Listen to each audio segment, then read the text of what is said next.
Yeah, so I think it's gonna start live streaming now. Okay.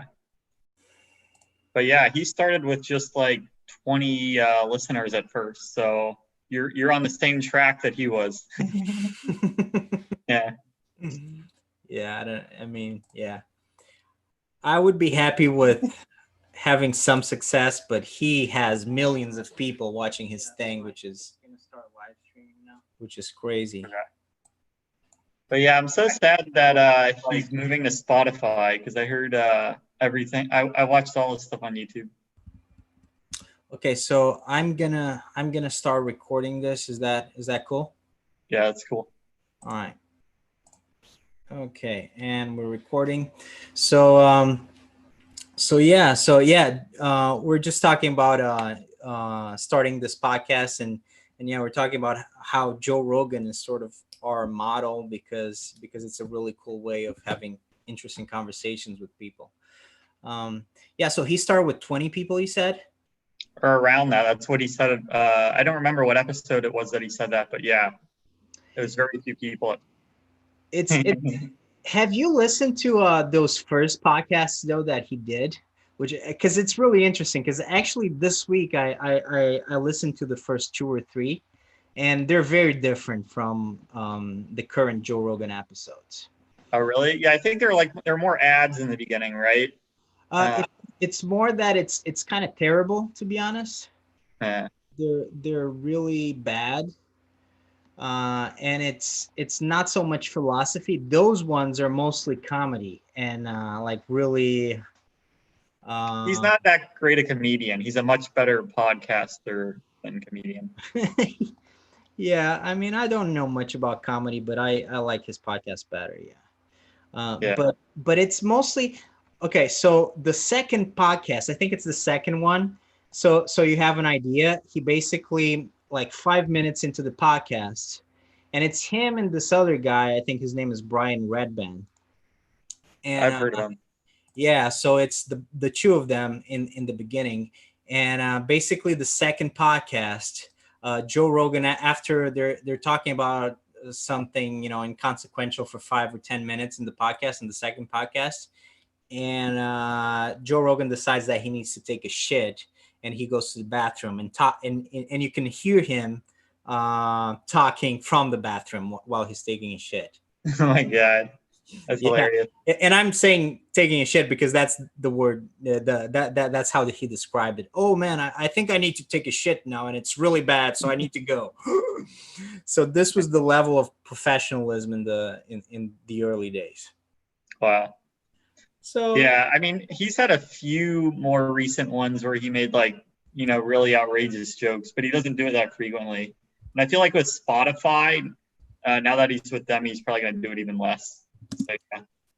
well, there's been kind of a controversy really with the Spotify. I don't know if you've read that.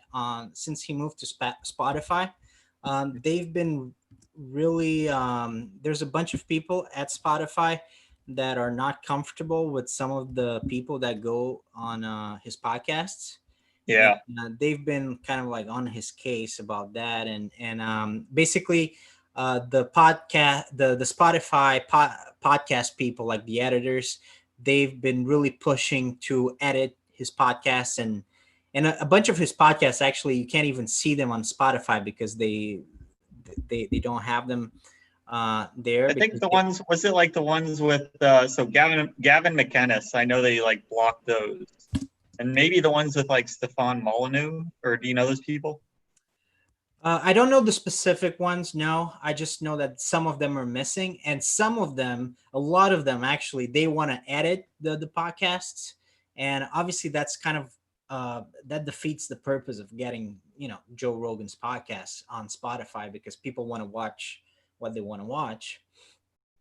And But all these employees, they're saying, oh no, we're gonna go on strike because we're not comfortable with this.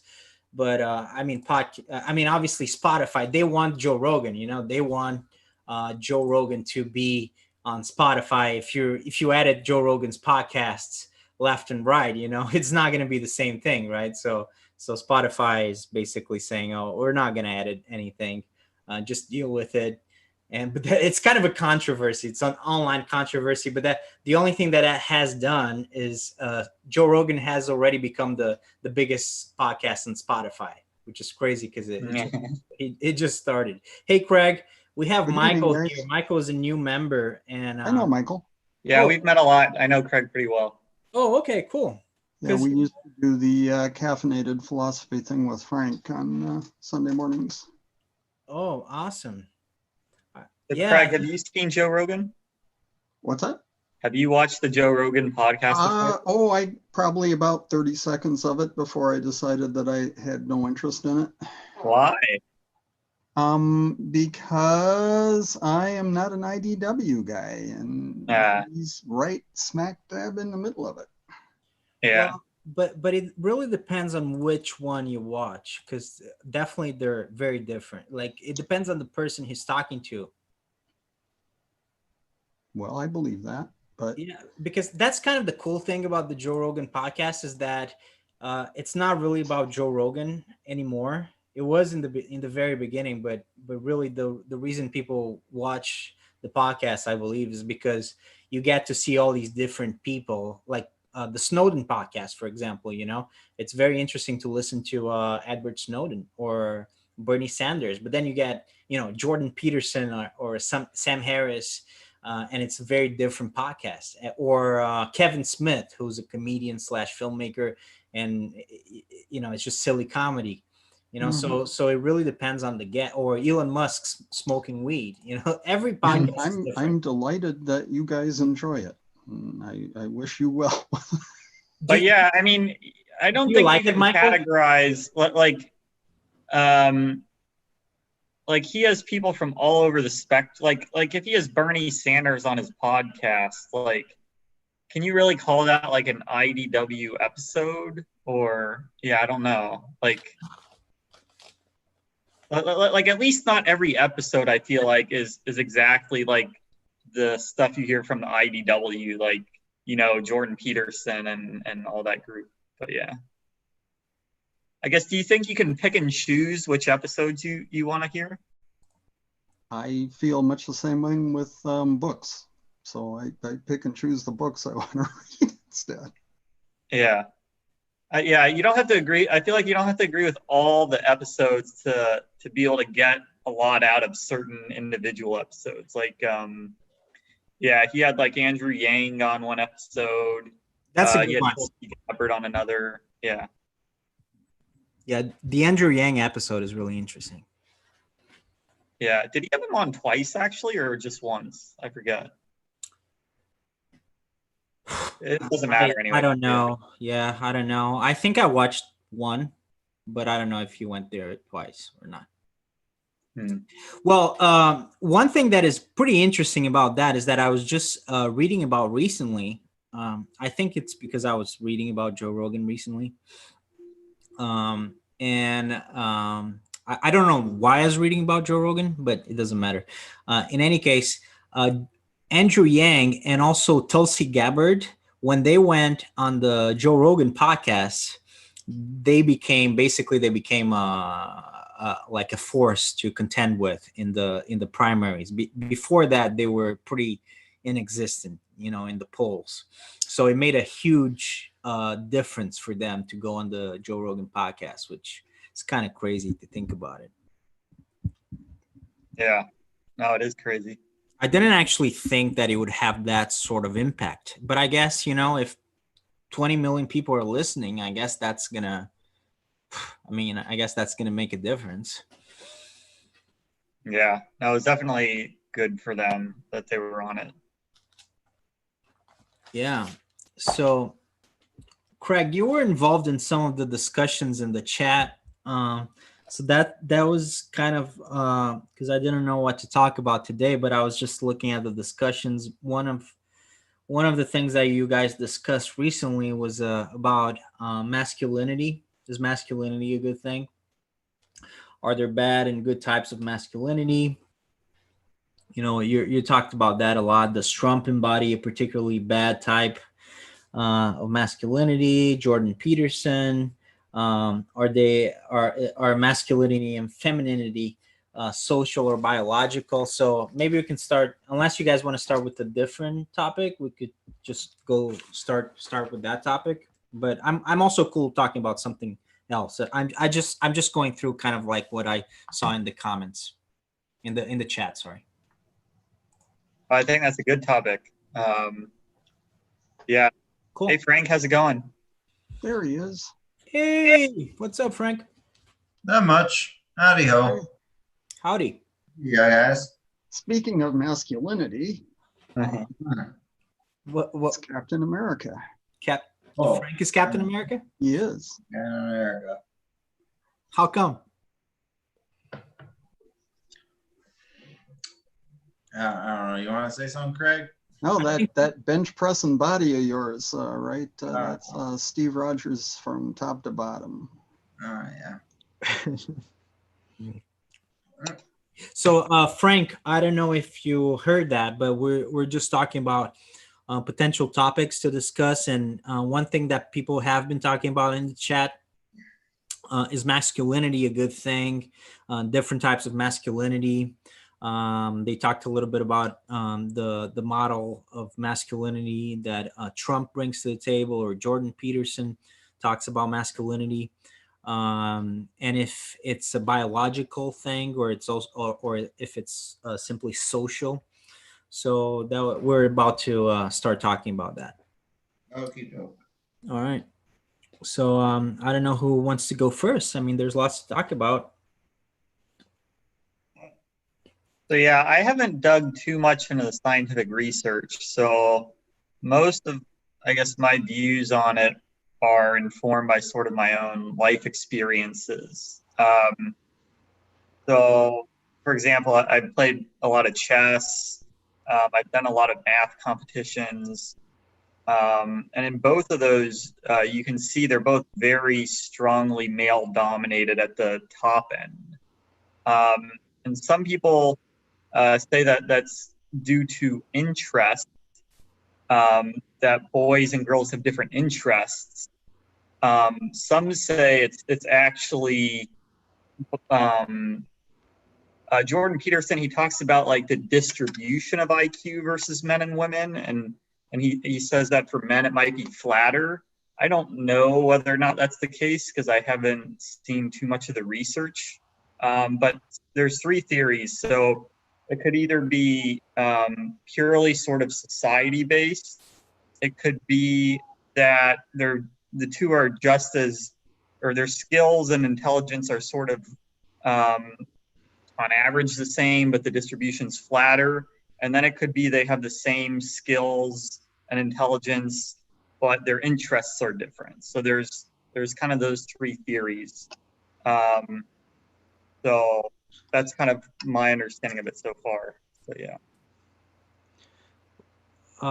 So by the way, have you seen The Queen's Gambit? Because that's the show I'm watching right now. Oh my God, I just finished that show tonight. It was amazing. I love that show. And I'm getting to the end now. I think I have 2 episodes left, and it's absolutely amazing. I don't know if Craig and Frank, I don't know if you guys have seen that, but that is an amazing show about a girl who plays chess, who becomes a chess champion.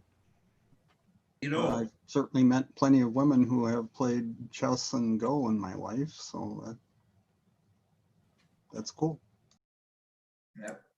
yeah, so it's kind of a very hot button issue, I feel like. Some people are very on the side of men and women are the same, have the same brains essentially for the most part, and that the differences are mostly societal driven. Other people believe it's more like 50-50. Some people believe, like I said, that they're just as intelligent, but they have different interests. And not just, I guess intelligence is just one, but like across all different kinds of skills. So there's all different kinds of theories. But yeah, I haven't studied much like hardcore scientific research on it. So all I have is sort of my own life experience, really. So okay, the 3 options are men are smarter than women. Is that one of the options? I would say For not many chess. people For chess. for chess, I would say the theory is more that I would say it's more that the very top men are better than the top women, but then the bottom men are worse than the bottom women. So it's like the distribution is flatter. That is one view, and that's a very controversial view. I personally am not sure, but yeah. And the other two options are that men are more interested in women. That's the second option, right? Yeah, that's the second option. And the third option is that I'm sorry, what's the third option? Society Okay. pushes Okay. men more than women, and it might not be 100% of one of them. It might be a combination of all three, but those are sort of the options that I'm aware of. Okay. Yeah, I mean I think that's a good example, and that kind of applies to math as well, right? Yeah. It's a similar, probably demographic. An inclusive or? Is that what we're talking about? That we can have a possibility of all three options? Or Yeah, it could be a combination of all three. Exactly. Yeah. Or at least two of them. Or at least two. Yeah. inclusive or means it could be any combination of any of the given possibilities. I mean, use it And in fact, is probably all of them simultaneously. And of course, hey, machines are going to wax our tail on all of those things anyway, so it doesn't really matter. We're already We losing. know who's smarter. We're already losing badly in chess. Oh yeah, there's no question about that. Computers would just crush us now. We have no chance. Well, not so long ago, people were adamant that computers just didn't have the sort of imagination that is required to play chess. And obviously, a computer would beat me. You know, I like playing chess like you, Michael, but I'm probably not as good as you. I'm not great, but they were saying, oh no, a computer would never be able to beat a world champion. That's impossible because a world champion, okay, they're really smart, but they also they study their strategies. They have imagination. They have creativity. You can't combine that in a computer. And that was only like, I think, 10 years ago, people are still saying that, or 15 years ago. And now, I mean, they have models that beat everybody, including the world champion.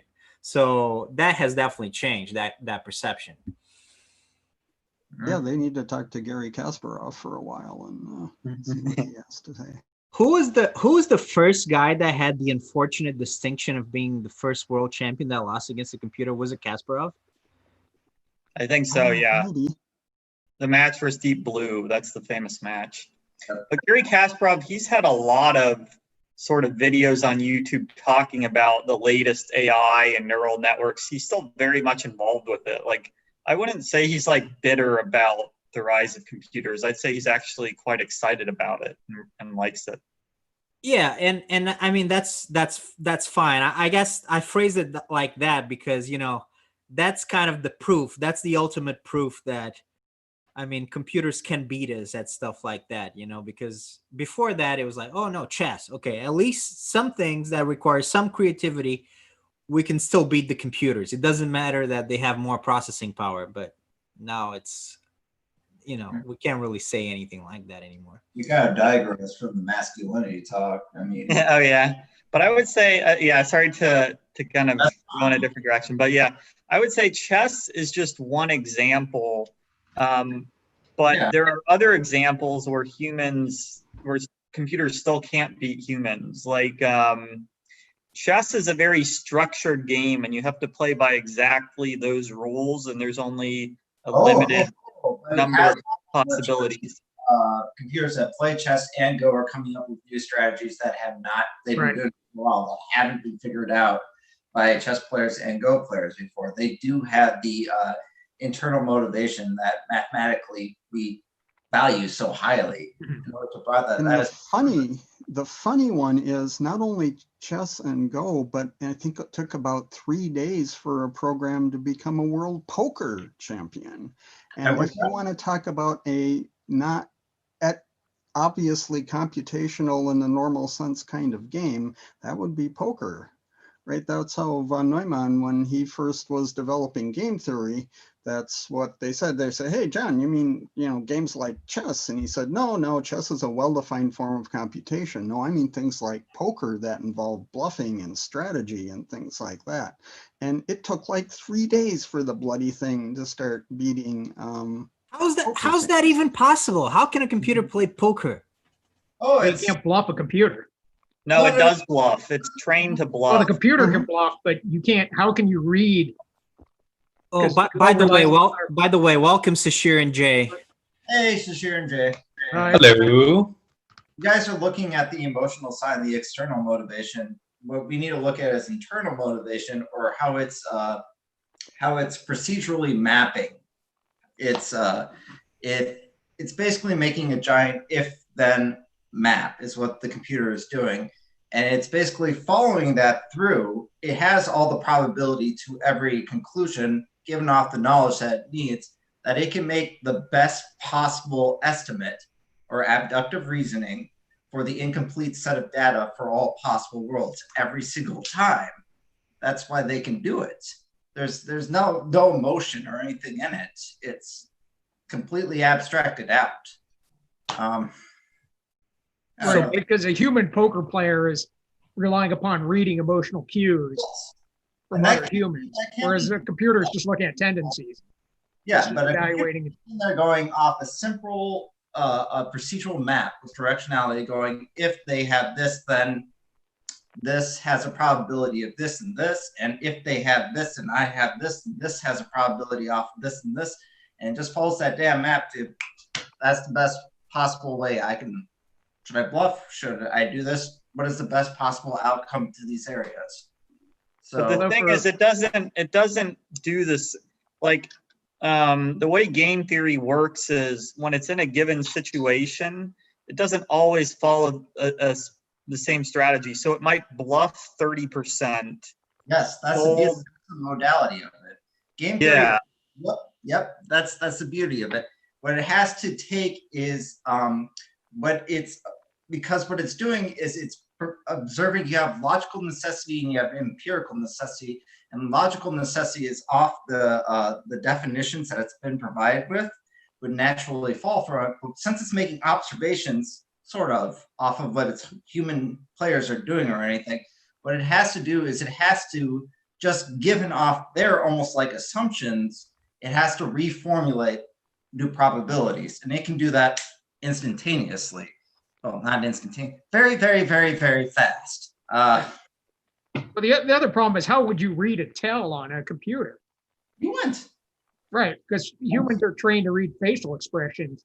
That's I why You wouldn't, but what you would do is you train a neural net to look at what's been done previously in similar situations and expect that the same thing is going to happen again, right? That's how neural nets kind of morph themselves observationally to the data sets. Is the person's tell is another kind of data. That's all. And actually, if you put a facial recognition algorithm and stuff like that into your poker playing computer, it'd be able to read like nobody's business. right, but how would a human player be able to read? I mean, it'd be computers? more data, but at this point, I would look at it. I'd probably just keep it at the abstracted area. Okay, more data can always be helpful in most situations. I mean, How would a human player read the computer? I will go back to Jim Kirk and the Kobayashi Maru for my example from that. Reprogram the simulation. That's how a person does it. right, so you give the computer a face. I mean, actually, speaking of that, but- wasn't there a next generation where Data traveled back in time and beat a bunch of card sharks? Mm-hmm. Which makes me wonder about the enterprise poker games. Is did Data just promise not to cheat or not to allow his shipmates to win a certain amount of hands? Are you guys talking about Star Trek? Is this a Star Trek conversation? Could be. Okay. Could be. But look, online poker, there's no sort of facial recognition or trying to read people, right? So some people are better at like online poker where there's no way to read the person. You just look at the cards that are dealt, right?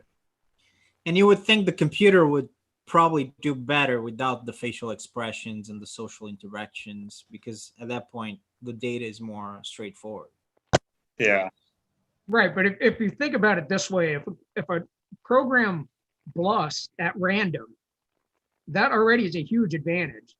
Because generally, if you're playing humans, you're trying to figure out their tendencies that generally, let's say, this player, if we've been playing, stud for a while, if usually I see him when he's got a base card high, he'll tend to bluff. He'll tend to play through, whether he's bluffing or he's just playing through. That's a good point, because a human cannot be completely random, but a computer can. Yes. Now that's ends up being pure luck, because if that's all the computer's doing, they can completely. Well, what is random? Pseudo random or actually random? Well, patterns. Like, people have patterns. Even when you're trying not to have a pattern, you have a pattern. It's just how obvious that pattern is. But a computer, a computer can have no pattern if it's programmed to do so. Now, what you could do is, let's say you're in a situation and you think that you should bluff 20% of the time, right? What you can do is there's certain calculations you can do in your head to try to get like a random number from 1 to 10, let's say. And if you get a 1 or a 2, you could bluff. And if you get any of the other numbers, then you would not bluff. So there's kind of ways where you could try to do that, but it's harder. A computer does it easier. Yeah. Yeah. So just momentarily taking this back to the original subject of masculinity and femininity. Of course, when Alan Turing wrote his original paper in 1950 that introduces the imitation game, at first he didn't talk about computers. He introduced it in the context of, if you put a man in a room and you put a woman in a room and you had a judge asking them questions, would they be able to tell which one was the man and which one was the woman, right? Because so even back to that was the original Turing test. It had to do with men and women, not with humans and machines. That's kind of the problem, because we can say there are certain tendencies in our society or in any society that we're talking about that men seem to have or that women seem to have. And we can have that be, inductive or abductive based off of our observations. The only problem, though, is if I say something like all women have this tendency based off of an observation, that's a fallacy. That's applying a for-all to an observation. You can't do that. You don't have that level. So yes, we can see certain tendencies, and this is a big part of the argument for nature versus nurture. The thing is, I'd be on the side of they both matter. But I would say, there are certain tendencies from when we talk about the sexes. And that I have observed with intelligence or with emotions or whatever. But the thing is, the only way to apply them logically is to say this tendency to this person here now, this person here now. If I try to say in any way, all women do this, all men do this, or anything, I fuck myself over. That doesn't work. That is logically unsound. But you can make claims about averages, right? Like averages. You make claims about that's the big thing, though. When people say, because all your claims are not going to be on inductive, not classical inductive. You're not going to have a complete observation to a general conclusion. You're going to have an incomplete observation to a probable conclusion. That's abductive, which that means your assertion is an interpretation. It's abstracting further out. It isn't actually about a thing. It's your interpretation of a certain thing. You've shifted the scope. It's not good science. All these data things, like you get so deeply into philosophy and all this stuff about like data that I feel like most scientists would just be like, that's how you do a study. But yeah, I don't know. No. The collection of data absolutely is part of doing the study. And the abductive reasoning that I bring up, that's part of how you form a hypothesis. The important part, though, is where we bring it to a testable, or we have a formation of a that can be of a dictatorial statement that can be tested or falsified or have evidence that works against it. If I just have mere interpretations, like I believe all women are bad sports players, in my opinion, all women are bad sports players, anything like that, I've shifted the scope. I believe, in my opinion, those shift scope. And the thing is, you can't argue against the thing that is actually of the observance. You're arguing against my opinion or my belief of that thing.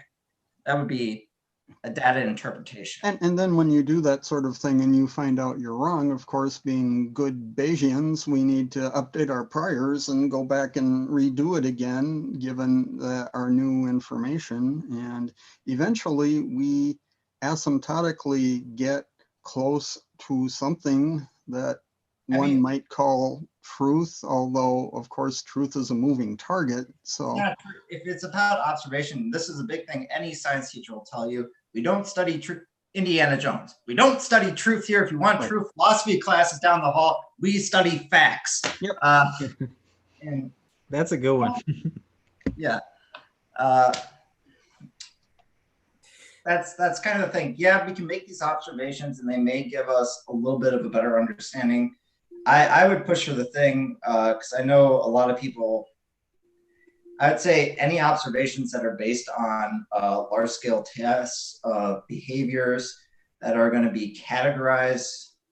The big problem that comes about is, how do you come up with the categories and how do they pertain to your observations? I know one of the big tests that gets argued about by the Peterson fans is the ocean test. Openness, conscientiousness, extroversion. I forget the neurotic. Agreeable. Yeah. Agreeable and neurotic. And the thing that I read that entire study, and the thing that I always didn't quite get was I was like, you have these 5 categories. And I get, you kind of explain how they pertain to these phenomena you've observed, but I can't help but feel they're ambiguous. They're purposely ambiguous terms that can pertain to a lot of different, I even took the test afterwards, that can pertain. Can you explain a little bit, Frank, what's that exactly that you're talking about, that test? What is it? The ocean test is a large scale psychometric test that was used to measure tendencies of adults in the age range, I want to say mostly around 30s to 60s around the world. It was a big test. And basically they pooled data saying people with certain types of sexes had different tendencies towards different behaviors. And it was supposed to be grounding it to your neural, how things happen around.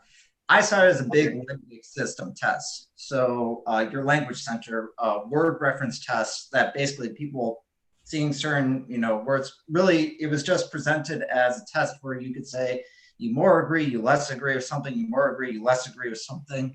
And it was along just a handful of questions. And it was meant to kind of give you a psych diagram. It's a really simple test. Usually tests of that nature give you great insight into the mentality of the person who devised the test. Yeah. Yeah. More than the people who take it. So I honestly thought it was a little bit too simplistic. I really had a problem. I was like, this does not feel nearly rigorous enough to be considered. Well, big online test being rigorous. Okay, the golden standard for scientific tests is usually doing what's called a double blind. Right. Is, the person who's, conveying has a test subject and you have the tester, and they both have a control and they both have a test area and they both have, almost a placebo and an actual test area. So both of them can't be entirely sure, when they're testing and when they're being tested. This is a terrible explanation. I can find a better way to explain this if I have. It's okay. It's okay. So what were the results of the ocean test? Did it prove that there was a difference between the sexes? Is that why Jordan? In certain cases, there was differences from what they measured between sexes, mainly between tendencies like caring versus tendencies of neuroticism, and tendencies of such as extroversion versus outgoing, and oh god, the other one. I don't fucking remember it. Okay. But I mean, how is this? there were other notes that while there were differences in sexes, there were higher differences in age gaps, that there happened to be overlaps in certain communities. There was definitely a huge amount of outlying data on either side. You always had your people who would go completely off check of the norm. But yeah, that was kind of the thing. So I'm curious to know, did they come up with any results that did not match their incoming expectations? I couldn't tell you. I don't remember right off the top of my head. The biggest one I remember off the top of my head was they did not expect there to be as much of a difference in age versus sex. Was the biggest one that I remember reading about towards the end. But I cannot tell you exactly how it went. It's been over a year since I read that study. Well, I don't know if Sashir, I don't know if this was you who brought it up in the chat, but one thing that I think is kind of proof, or really makes me think that, you know, you can't just say that everything is nurture. I don't know if it was you, Sashir, but that thing about people that are born with a certain sex, but it's not very clear. And then so basically someone who's a little bit ambivalent, you know, when they're born, they're kind of like male, kind of female. But the doctors, they have to attribute you to one sex or the other, basically. And in some cases, when they have done that, the person would then try to live his or her life. Apparently, there are some cases of guys who were basically, they were made into girls, right? Because that's easier biologically. So they were made into girls. Okay, so you're going to be a girl because it's physically, you know, the doctors had to either push them to either to one side or the other. And so they became girls basically. But then throughout their lives, they were like, okay, but there's something wrong here, and actually they felt like men, you know, not. Or like boys, you know, so it didn't feel quite right, even though the doctors tried to make them girls, you know, that their parents tried to make their girls, society tried to make them girls, but they just didn't feel right in that position. I don't know if it was you, Sashir, that brought that up, those cases, but Yeah, I think that was me. okay. But there have been cases like that of someone who was, I think there was a couple of cases where there was a botched circumcision. Yeah, and it's kind of hard to explain this without like watching a documentary or reading an article. But in some cases, it's not at birth. It's not completely certain if you're going to be a boy or a girl, because you can fall into kind of like the middle, sort of the middle. Yes, there are plenty of, or not plenty, but there are people who are born intersexed. I mean, there are people. And I can't really explain because I don't have the medical expertise, but basically the doctors will then kind of like push you into one side or the other, and that has shown that sometimes, you know, there is something that is not quite just the nurture side. You know, there is nature, there is like, even if they try to make you a girl, if you're not a girl or if you're not a woman, I mean, sometimes it doesn't work. So there must be something there that is not. That's why I think that kind of kills the whole. This is just nurture. Sorry, this is just society that is pushing us to one side or the other. So I gotta ask, where are you going with this? What? Well, we're talking about if masculinity. Oh no. Yep. Well, we froze Bruno. Bruno is frozen out. Yeah, masculinity causes your voice to. Yeah, I think he was asking whether these tendencies are real, whether gender differences Oh, are, but it goes back to whether it's a cultural. definite and proven biological differences. I mean, on a genetic level, I think that's Well, great. the current theory is that you have biological sex, which is male and female, and occasionally other possibilities, but gender is pretty much considered to be a socially constructed thing. They're actually very much treated as two different things in the All literature. interactions are socially. Craig, you're the host now. Congratulations, power. Craig. Yeah. And I'm live on YouTube. Hi, out there in radio and television land. Yes, we're still being live streamed to the rest of the world. Oh, But yeah, Here comes Bruno back. Good. but I Bruno. think that with the cases that Bruno was mentioning And sorry guys, this got was a situation, connected for a while. and that might have been due to where someone was born biologically male because of some accident. They essentially tried to make the person female, and they didn't react to that. But that part of just might be where biology intersects with culture, because their reaction is maybe they do feel like they're male, and they're just interpreting what are the cues to being male, the cultural cues to being male. Even though they've been treated, they understand that culture has decided that males and females are somehow treated differently, and maybe on some level they're reacting to that. Well, that's where I kind of feel like us trying to say, when we put this in a versus or as a certain dichotomy, nature versus nurture, or nature or nurture with an exclusive or, I feel like that just sets us up to wrongly represent this argument. And the thing that I feel like we kind of all are in this camp of saying like, no, it's column A and column B. It's a little bit, we have a Venn diagram. We don't have two separate circles here to represent. And almost all of us are in option C, which is, yes, both of these. And as to masculinity, yes, we do have social norms. We do have, I believe, we have social norms and constructs that absolutely perpetuate an idea of what it is to be a man in today's world. We go to gym, we drink beer, we, talk about philosophy on Zoom. There's a lot of things.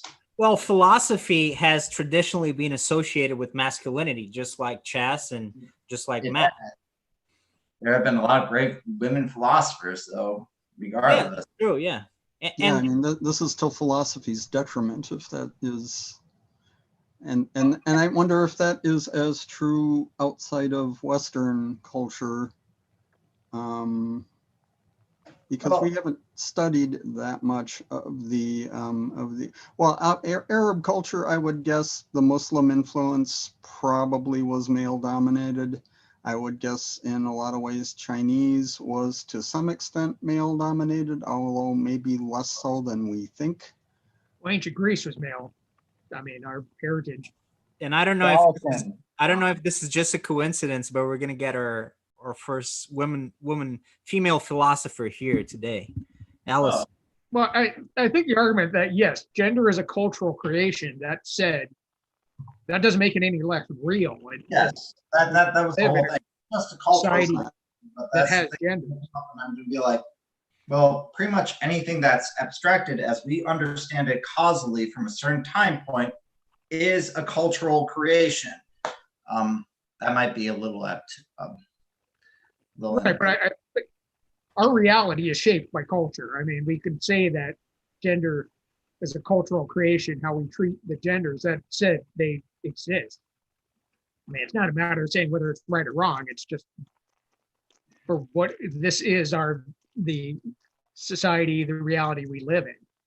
Well, yes. Yeah, right. Cultural consensus is a real thing, and we deal with it all the time. In fact, it's probably the dominant thing in our lives because, we don't actually live on that desert island all by ourselves, as some of us might have wanted to at one time or another. Right, but I think with the case of the people who were, essentially gender reassigned unintentionally in that case, is that yes, there's a biological component that somehow they could understand that they didn't fit that that at some point the biological differences were noted, and that became a cultural phenomenon. So if you're whatever the gender dysmorphia, you're reacting to this is the way culture treats a gender that for whatever reason you don't agree with. You don't feel like it fits you. I was given a question by TK at one time. He said, "Do you feel like women should play football?" Something like that. And basically, I said, "Yeah, if they want to, why not?" And he said, "Well, do you think women should play football with men?" And I said, "Are they able to? Are they able? Is there a woman who's able to compete at that range or that area?" And like, say hypothetically, if there was, I'd say, why not? If they can do it, it's not a possibility. It's not hypothetical. This person can do it, compete at this level, or can show that they can do this area. Then why would we consider them, say they couldn't at that point, except to influence a preconceived bias or dogma, just to say, oh, they can't. 50 or 60 years ago, that same question would be asked of black males. Yeah. Right? Can they go on the same field with white males and compete? Well, I guess they can. And I guess that we won't know whether or not women can until they try it.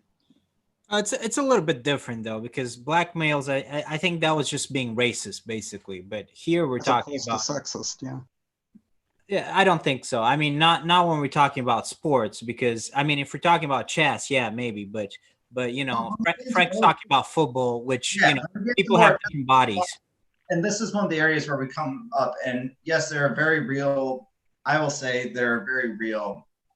I believe there are very real biological differences. Yeah, of course. Men and women, especially muscle structure, bone structure, that make it fortuitous for a male in some circumstances and a female in some circumstances when we have different situations that they're in.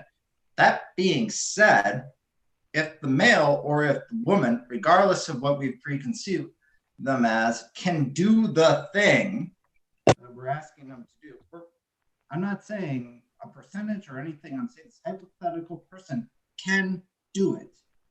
At that point, what point do I have to deny them of them doing it because of a category that I have already enforced that to this outlying set of data doesn't apply apparently? You've never had a reason to. Well, I can speak to martial arts because this actually is a debate regarding allowing transgendered athletes. One wrestler on my team in high school, she could kick guys' asses all the time. So, and there is, and this is in regards to because in sports like wrestling and judo, they're weight classes. So you can make an argument that the weight class applies. That's one of.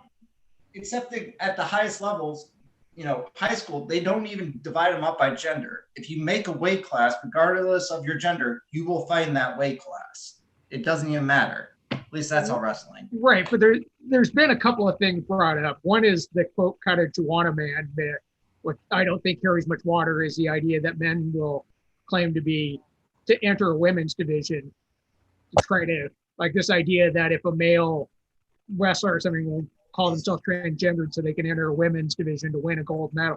I don't think I think that's there's almost no. But the other argument is, in terms of for sports like MMA or boxing or football, is that men have more upper body strength on average than women. Is that if you're actually, even if the weights are relatively equal, if you're making it more dangerous and possibly risking more injury because a man can punch harder. It comes about we have one woman who has the same amount of upper body strength. Did it. I don't know how she did it.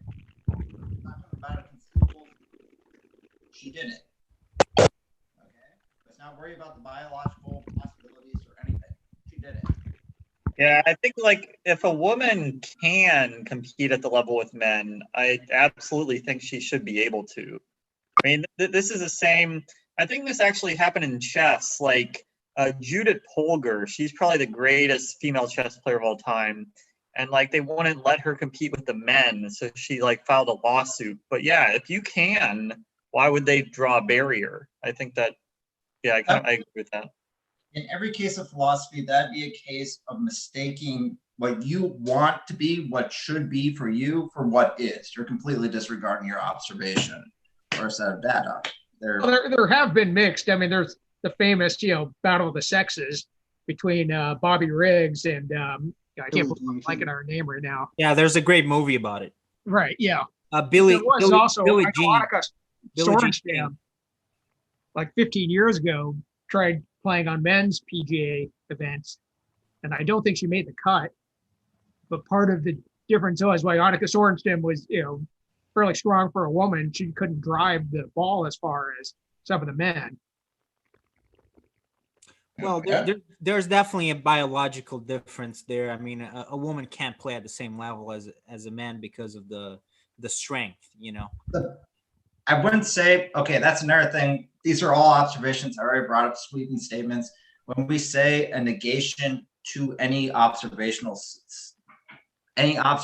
saying a woman can't compete at the same, say, for all cases of the game of golf. Well, I'm talking professionally, right? I'm talking about the upper echelon. Pure cold. Yeah, exactly. I mean, if I played Serena Williams, I mean, that would be, I would lose 6-0, 6-0. I mean, I'm not talking about that. I'm talking about, if you're talking about the top 100 in the world, right? I mean, that's just not, because the strength is not the same. But that raises an interesting question, because you're talking about the people who are the best. So when we talk about, can women compete with the best men? And I mean, the general answer is probably not. So what does it mean for the best women? So this concept that women compete on their own kind of category does this destroy that category if you can fluidly change between, men versus women's teams when we're looking at the best performer? Or do we just say we only look to men's sports when it comes down to who is the best physical performer? Well, I think like in tennis, tennis is a great example. Tennis is the most successful professionally. It's the most successful female sport for females, and they compete at their level. You have the best females in the world and the best males in the world, and I think that works just fine. So there are men's sports and then there are women's sports. Is that what we've concluded? Well, that sport specifically, it's both for men and women. But I'm saying you have both. So we're saying, I don't know very much about the sport, so I apologize. But we're saying that particular sport, the women, if it were men against women, the women would be the best of the best. That's what we're saying in that particular sport. Well, in tennis, a woman probably wouldn't be able to get into the top 50 for men. They've tested this, so we know. But I mean, maybe if it's Serena Williams, she would kick everybody's ass. I don't know.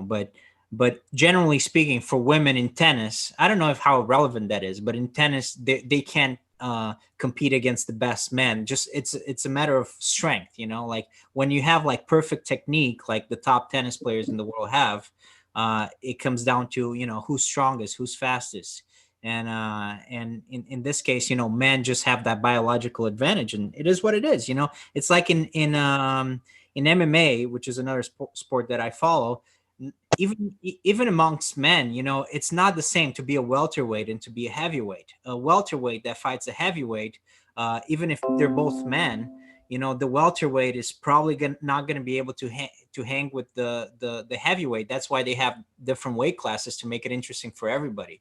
And you're not going to look down on the welterweight champion of the world. I mean, the welterweight champion of the world is very good, and he's fantastic. And they even have pound for pound rankings and all that. It's just that you acknowledge, even if they're both men, one guy is like 250 pounds. The other guy is 170. If the guy that weighs 250 pounds punches the guy that weighs 170, he's going to have a pretty big advantage. So they have different weight divisions. You're pointing out something really interesting, which is their weight classes. So you can, put people on a scale and say, get on that scale, we're going to weigh you. And, a pound difference is going to make, maybe you'll argue about which scale you're using, but there's a pretty clear line between whether or not you belong in a certain weight class. Yeah, of course. Is that the same for gender? Well, No, it is in the sense that you acknowledge that there's an underlying physical difference, right? In terms of size, basically size and strength, right? And if you weigh Nadal and if you weigh like Maria Sharapova, you're not dealing with the same thing. You know, the body is very different. You know, Nadal is a beast. You know, he's like has super strong arms. You know, he's super fast. He's a guy that even amongst men, you know, he's privileged for that game. You know, physically. So the woman is going to be different. You know, she's very good, but she's not going to have the same level of like physical attributes as him. So the difference between men and women in your mind is whether or not they have a certain weight class, whether size and strength. So exactly, we should assign gender that way. Well, no, I mean, in terms of sports, right? We're talking about sports. Yeah, in sports, you know, you have different weight classes. Yeah, I can't fight at heavyweight. You know, even if I was very good at some, I would never be able to fight a heavyweight because I'm just not that big. Well, I'm going to point out something interesting was that in the early days of the UFC, they Yeah, used to do these Gracie. small guy versus big guy matches, and it Bring up Gracie. just started dominated by the big guys. Which is fantastic. The UFC, the early UFC. That's how I got into MMA. You know, is because I watched the early days UFC. But it's also true that Royce Gracie, who was a relatively small guy and was winning, I mean, he was winning against guys who had no idea what the ground game was. You know, so like Royce Gracie today would get his ass kicked.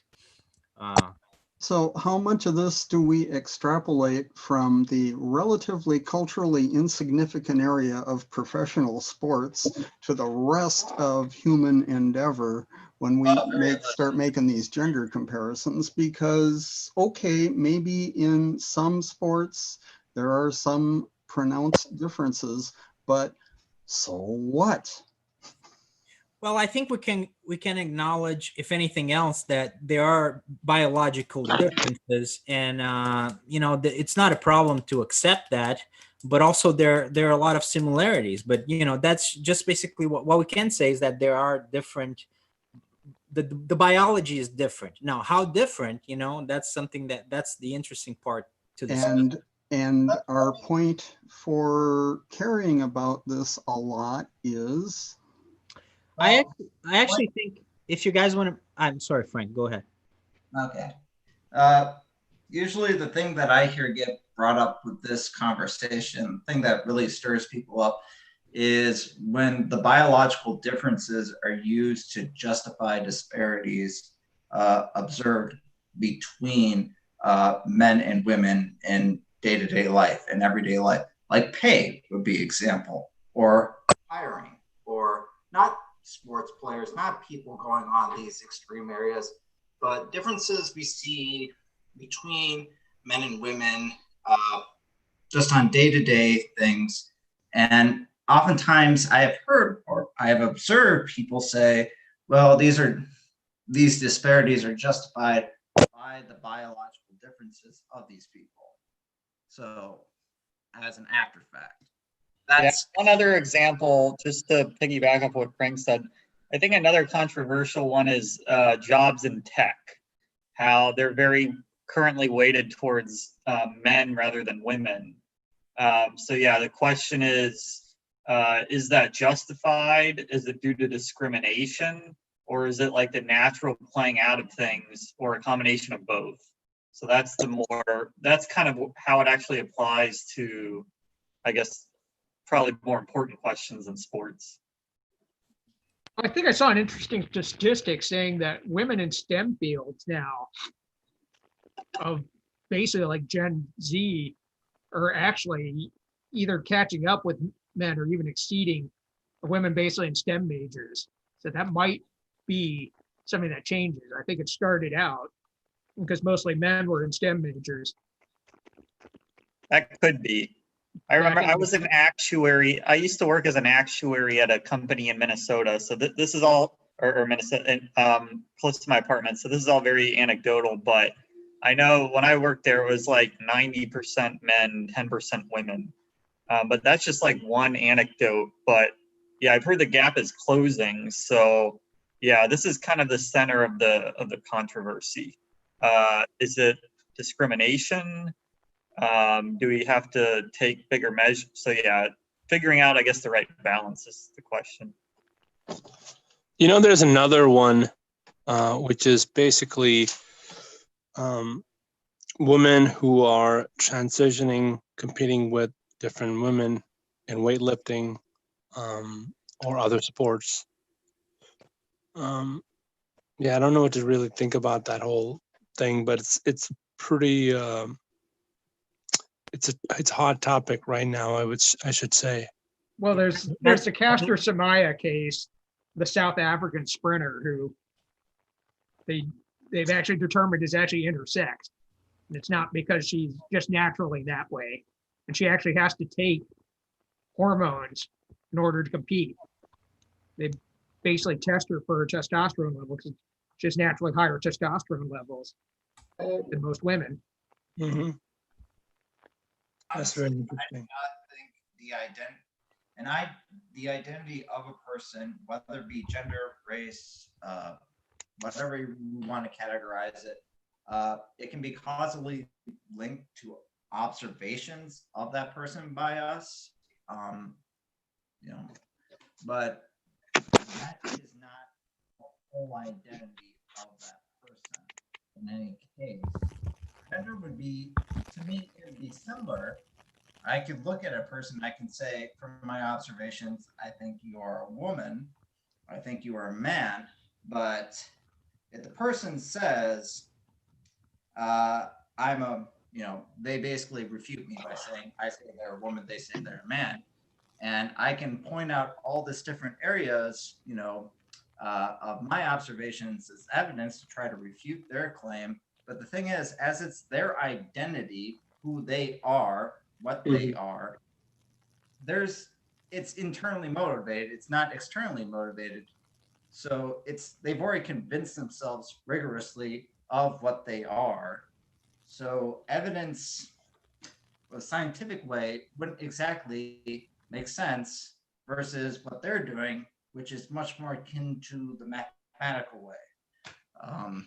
It'd actually be weaker on my end to argue against that. So I don't know if any of that made sense. I think that was stupid. You kind of lost me a little bit, to be honest. But do you want to say that in a different way, Frank? Maybe. But it's okay. I mean, I don't know. Maybe other people understood.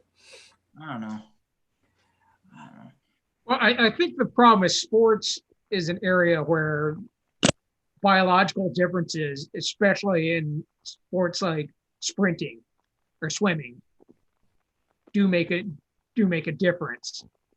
I mean, having just a different body composition does. And so in terms of like an intersex or a transitioning athlete who wants to compete, say if it's a woman transitioning to male, they probably can't compete because that would essentially be doping.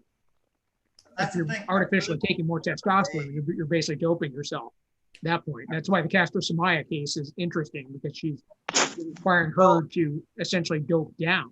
Okay, but hold on a second there. If the reason when you compare how male athletes and how they perform is this one has certain genetic qualities that optimize them for that sport better than the other person, then in a sense, although it's the way they were born, still it's a genetic advantage. Yes. Right? So why isn't that treated as a problem? That's why, again, I can't speak for but that's why the Caster Semenya case is so interesting. I mean, it's basically they had a question of what is actually her gender. But again, I mean, I'm sure she decided to, if she wanted to compete as a male, I mean, maybe she could. And I don't know enough about her or why, or whether they would allow her to compete as a male. But this gets into why, there's so many doping scandals. I mean, obviously Lance Armstrong naturally himself probably has, he has a good VO system where his body naturally uses oxygen much more efficiently than most people. That said, he also was doping himself to get more of an edge, because probably everybody else, riding the Tour de France already has an advantage over most people. It's just when you They're push all that. doping. It came out that the top 20 were all doping. Right. Yeah, it turns out pretty much everybody in. Right, Which in Tour to de me France just is kind of doping. points out the fucked up nature of big money competition pressure. Yeah, it's Well, I sad. think we were talking about this at one point about like the future of sports and could there be a league of people who are just completely doped up that we would watch? And we are, just like, yeah, we fully recognize that these people are like beyond human and they're fun to watch. Like, Well, what's the that's point of sports? I It's don't know. basically That's pro basically the wrestling. WWE. Right. Or what There's about like don't they have the weightlifting. That's basically like that. There's like different classes of weightlifting. That's basically like that. And then there's also football. Like I know this is what some folks think, that in football there is doping happening. I don't know, but I know I know in some weightlifting classes that they don't even test for drugs. So Well, the WWE, I mean, they don't publicly say that, but that is pretty much I know. what they do. I mean, no, the bodies you see are not natural. Those No, I mean they're obviously very, very adulterated. right. But again, we keep on hearing stories about a lot of WWE people basically destroying their lives or taking other people with them. I mean Brock Lesnar. I mean, what is that? He looks like a giant horse. I mean, he doesn't look like a normal guy, like a person. He's just huge. Brock Lesnar is all natural, guys. 100% natty. Who? Brock, he's 100% Oh natty. yeah, 100% I natural. don't know when he started doping precisely. I know when I wrestled, we had a scale cutout of him when he was wrestling for fucking the U of M in the wrestling room. Like, if at any point in his life that man was natural, it's ridiculous. I don't He's insanely big. like that. I don't know. Right, but you look at him; he has suffered. The whole point was to get away about this, to talk about average life and the justifications of the injustices. Hey, I didn't say anything. You guys keep bringing it back. I didn't bring it. So does this mean then that we should probably equate masculinity and cheating? Well, I think okay. So to change the topic a little bit, but still talk about masculinity, just to finish up the topic. So okay, we figure out some things. I mean, they're pretty obvious. That there are some basic biological differences between men and women. Okay, we all acknowledge that, but we all acknowledge as well, I believe as well, that there are some social components to masculinity. So is our vision of masculinity changing now? And does it need to change? I mean, are there people are talking about toxic stuff like toxic masculinity a lot, and you have like people like Jordan Peterson that are defending masculinity, just to throw out a name. But a lot of people are talking about visions of masculinity, what masculinity should be like. So maybe we can talk just a little bit about that. What like that social construct of masculinity, what should it look like? Are we on the right path? What's one of the interesting things, because I was sorry to make it political, but I've been a lot of steps saying a lot of Trump support, especially among a certain segment of African American males and Latino males, is due to the kind of vision of masculinity that Trump presents. I agree with that. Yeah, I think that is a good theory that you have there. But even his support because one thing people were not expecting was that Trump actually still maintained a pretty strong support among white women. A lot of that is saying that there is a certain acceptance of this vision of masculinity that is very anti-female, but there's many white women who still accept that vision. They do, so it's another thing, right? In leaders, we do traditionally look for that, and I don't think we should be, obviously, but it's something that we look for. And there are some women who probably look for that in leaders too. And so they think someone like Trump, who has said the things that they do, that he says, is probably, you know, a masculine man or something along those lines. So, but a lot of It's those same interesting that I people- was in a group of some friends, but someone said Trump reminds me of my dad. And it was funny enough, I kind of said there are elements of him that reminds me of my dad too. He would hate to hear that. And I definitely didn't vote for Trump. But like at the same time, like there are some things where he seems like a very, I don't know, he seems somewhat relatable, which is kind of interesting. Well, Well, yeah, what are those things, Ellison? What are the like? So, what are we talking about here? Like, well, and Sashir and TK, you also mentioned Trump. I mean, what is that? I don't necessarily see, I kind of know what you mean, but I don't necessarily see like why is Trump masculine? Like, what is that masculinity that I Trump? think the blind people. confidence, like the beating your chest. I used to know someone like that I regularly worked with, and during business meetings, he would come in and tell everyone, you know, he had very limited information, but he would tell people what he thought, what direction he thinks we should go in.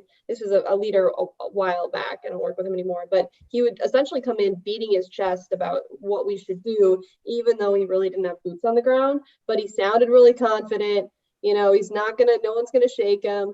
And, you know, he's going to claim to know more than he does, and that was like almost a power move.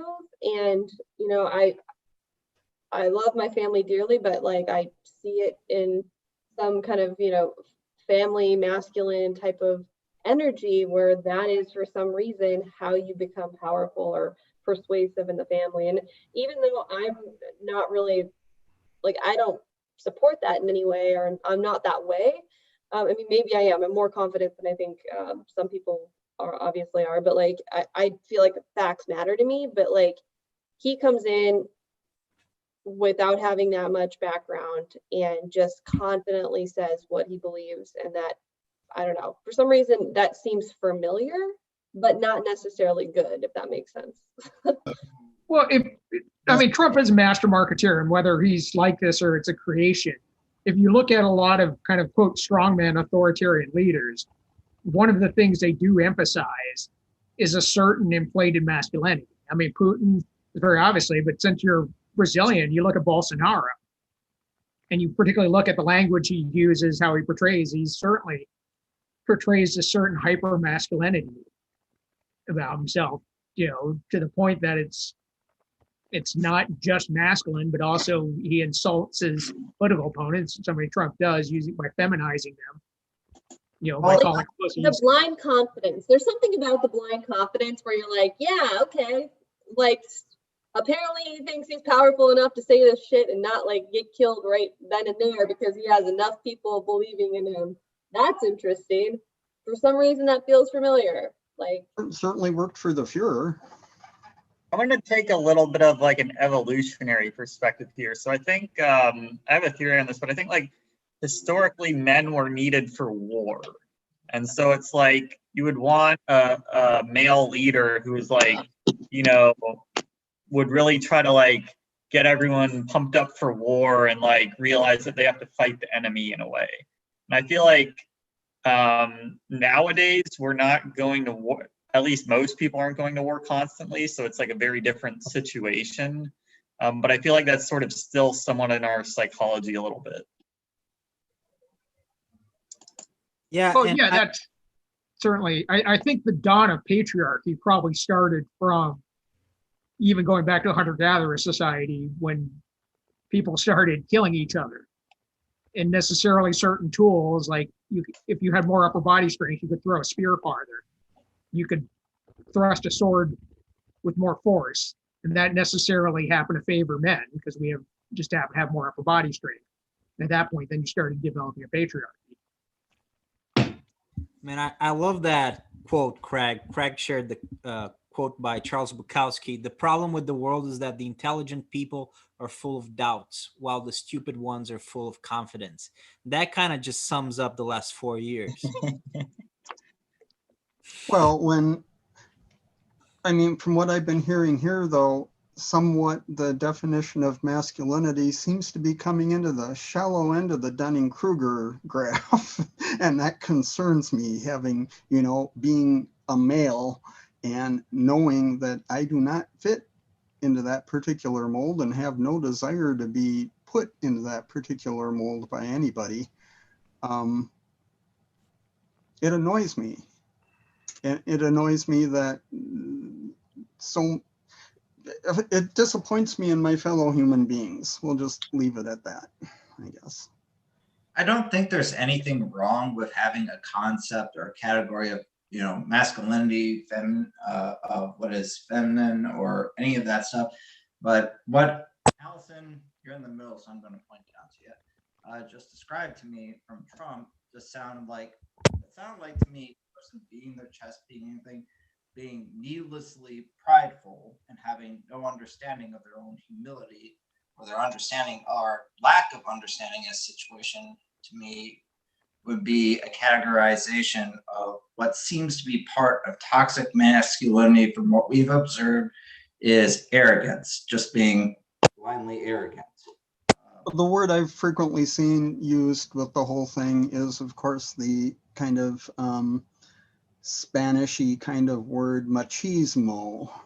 And machismo is... Don't go drawing that in, because I like to use that that. annoys me a lot, too. Well, part of what I think about Trump's support is that, and also the sense of maleness, is a very aspirational sense of maleness. It is the idea that, you know, if you get the money, you get the power, I mean, to quote Scarface, you know, then you get the women. And Trump has always been, you know, marketing off of this aspirational idea down that, you know, he sleeps with all these beautiful women, he's got all this money, he's that's gold. I mean, that is purely the Trump brand is all about aspirational. Yes, and now the Trump brand applied to politics is about this kind of aspirational view of basically making America great in a very narrow sense of what is greatness.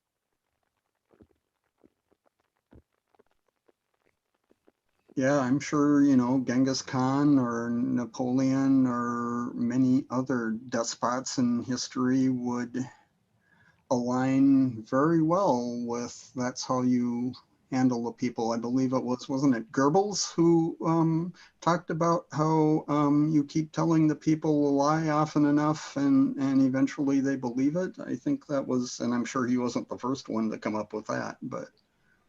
Right, but if you look at the modern kind of model of the authoritarian strongman, it's Mussolini.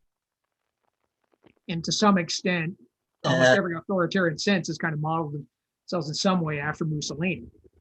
Oh, Mussolini. Oh, I'd have thought Mao would be my. Yeah, but Mao would never. Stalin. And Mussolini came first as well. I think he was right. Modeled from Mao to some extent. But clearly, the idea of like Putin riding with that around without a shirt on, and you know, some of the language of Bolsonaro. I mean, again, you can look back to Mussolini. For sure, yeah. And what do we think about that? Is this something that we think we should teach our young men to emulate? Well, I think that's one part of masculinity that we should definitely not aspire to, because I mean, we're basically equating masculinity with basically just talking out of your ass without really knowing anything, just being confident without having substance. And I mean, that kind of disturbs me a little bit that people would see that as masculinity, because I think, I mean, personally, I don't think, I kind of understand. I think being confident is an element of masculinity. And I think that's perhaps because women look for that in men, or it seems to be the case that they look for that in men. I actually believe the blind confidence and kind of arrogance. Allison brought up her father. I know I experienced it a bit with my stepdad. I'm willing to bet you guys might have done it too. But I think a lot of it, that experience with fathers from children, a lot of it comes from, you know, kids expect their parents a lot of times to know everything, to be able to describe and deal with pretty much everything. And a lot of times your parents are pretty limited. And the father's standpoint, it often gets to, moms do this too, it gets to the point where you're pressured in, where you kind of just gotta talk out of your ass. You got to double down on your bullshit. Pretty much playing to a sunken cost fallacy. And just hope they don't find out. Becoming a parent is something that is really weird as well, because you realize that parents are just people, and that when you're growing up, you think that your parents are really they know everything, like you're saying, Frank, but really, I mean, they don't. They never did, and it's kind of a weird realization. Okay, so they were probably just making it up. 2-year-olds are the greatest logicians or mathematicians of all time. Do you know why? Because they will haul you around just going why over and over and over again. Well, 2-year-olds are also psychopaths too. So there might be some overlap there. Yeah, I think there's a balance. Like, I think decisiveness can be important in a leader somewhat. You don't want a leader who's so indecisive that they sort of can't make up their mind. But you have to balance that with actually, having the information and like, so yeah, I think there is a balance there.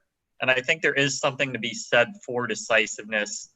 It's just the issue is when it goes too far and you're just acting confident. Yeah. Yeah, I agree. Decisive leadership is very much desirable, but to brag and just say things without having anything to go on, without having real information and without really understanding things, that's really a weakness in leadership. Yeah. I feel it is. And so one of the things that happens is like you can't, I think one of the things we had to really talk about is you can't go up to the podium and basically like give the pros and cons and stay there and like try to decide what the best thing to do is. So sometimes these leaders just pick something and they just kind of go with it.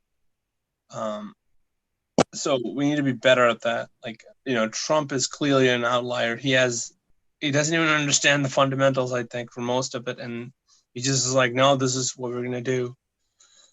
We won the presidency. Huh? Yeah. We won it. Yeah.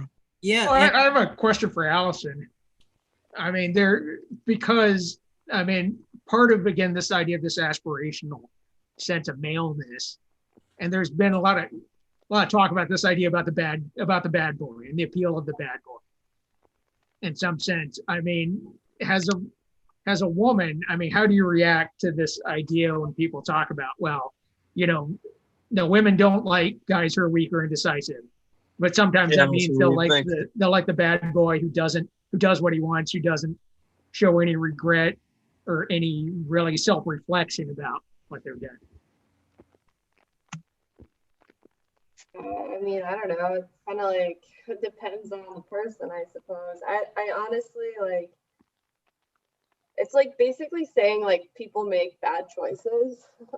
And I think that goes for both genders, kind of like, someone who's a bad guy, like guys go for girls who are bad girls, like, but the That's bad true. girl stereotype is like, oh, you have a girlfriend, great. Like, I don't know. I mean, there's not like, maybe there's a stereotype there, but like, it's kind of to me the same.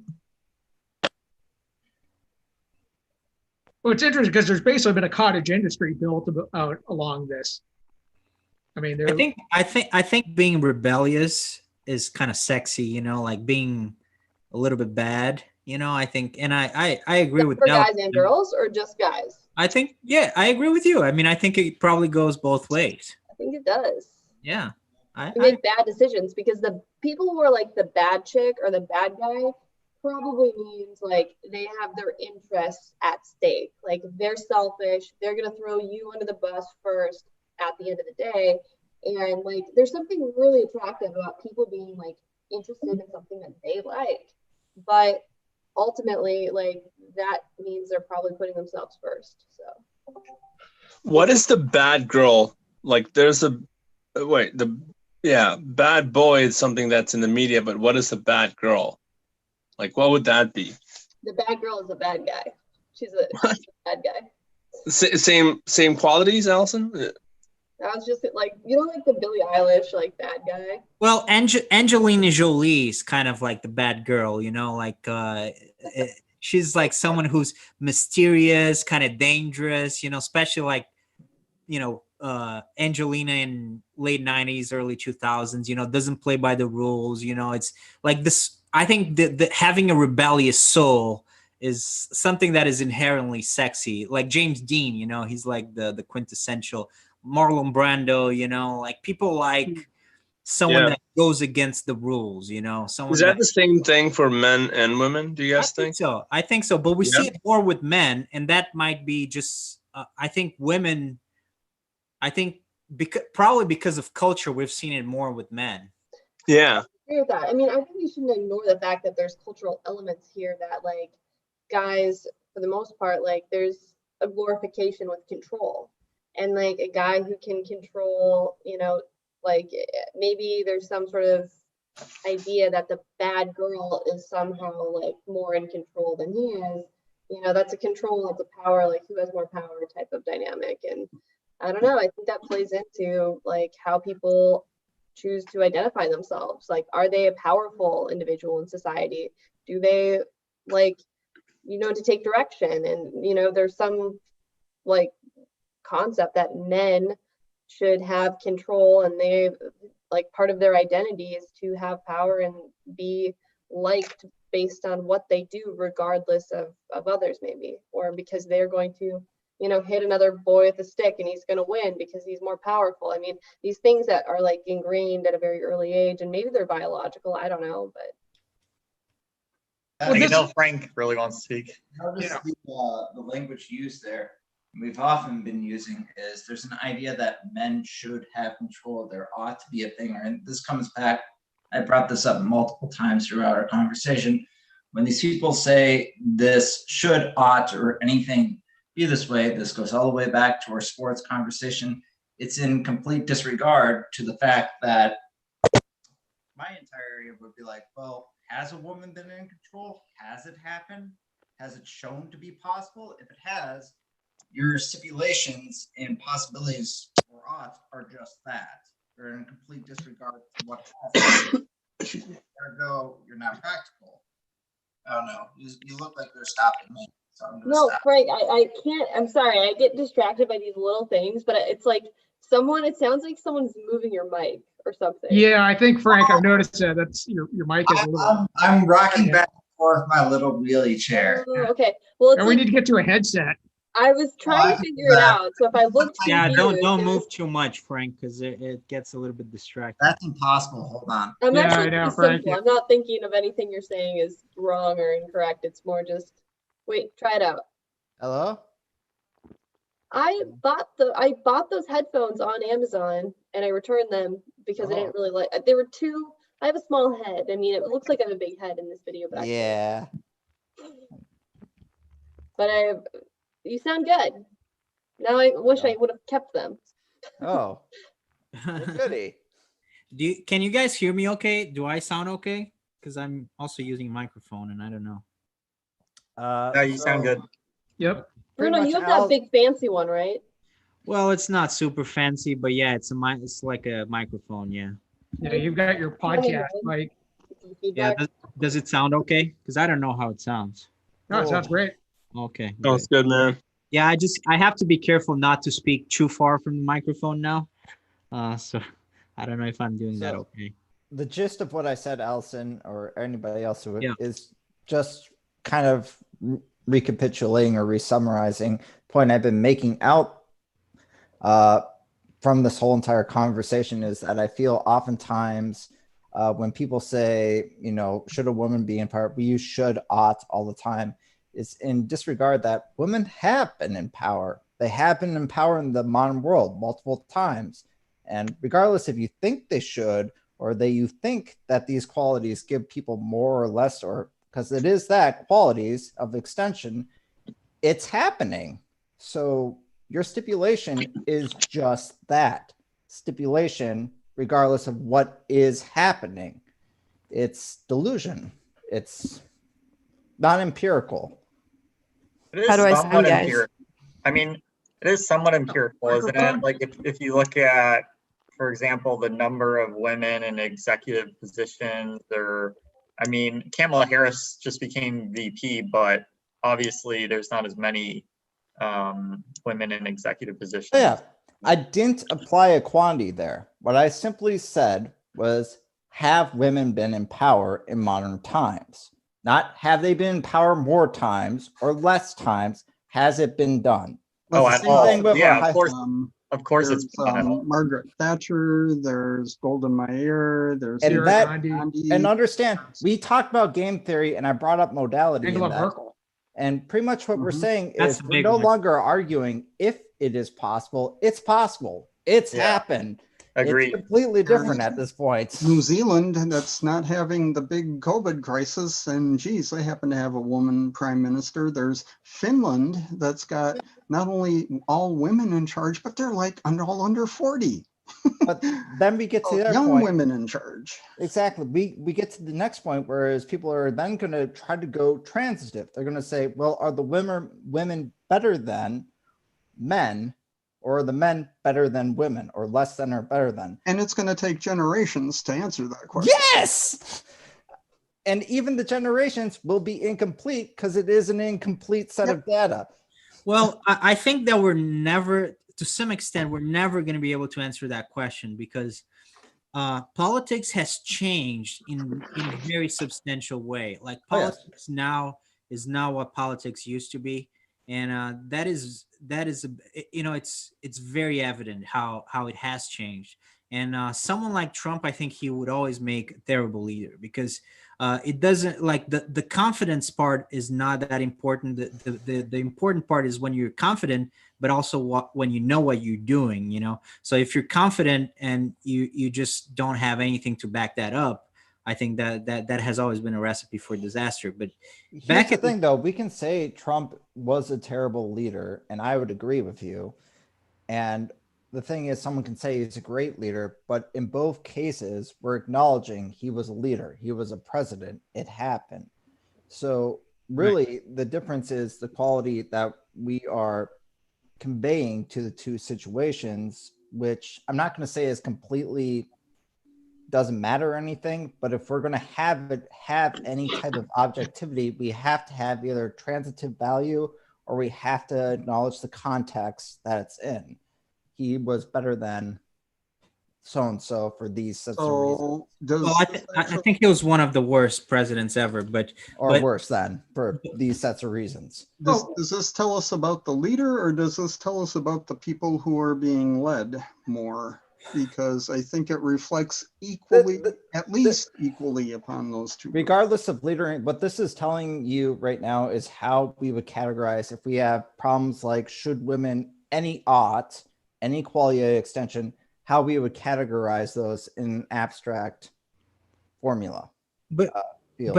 regardless of that, and yeah, that's true. But I think that, just to finish my point, like politics, I think the world has changed very substantially, because before, politics was to a great degree was about international relations, and it was about war. International relations was much more war driven than it was diplomacy driven. And now I think Machiavelli and Florence would disagree, as you would say that war was very internally driven by the warring states or warring families inside of it. Right. Well, okay, but international relations was mostly war driven. So being a very good leader in war was essential to be a good politician, to be a good leader, just because you were involved in war so much. But now in the 21st century, especially in the big powers, war, now it's going to be more important to be able to avoid wars than to actually win them, because a war is just devastating. A nuclear war would be devastating. Even if you win it, I mean, that would be terrible. So now But not all wars are nuclear wars. Actually, not all wars are nuclear wars, but a lot of wars, basically a lot of wars, you want to avoid them this day and age. Yes. And here's the thing. Part of what it's different. It's different. Before, you wanted a guy who would be able to beat your enemies, that would defeat your enemies. So that's how politics has changed.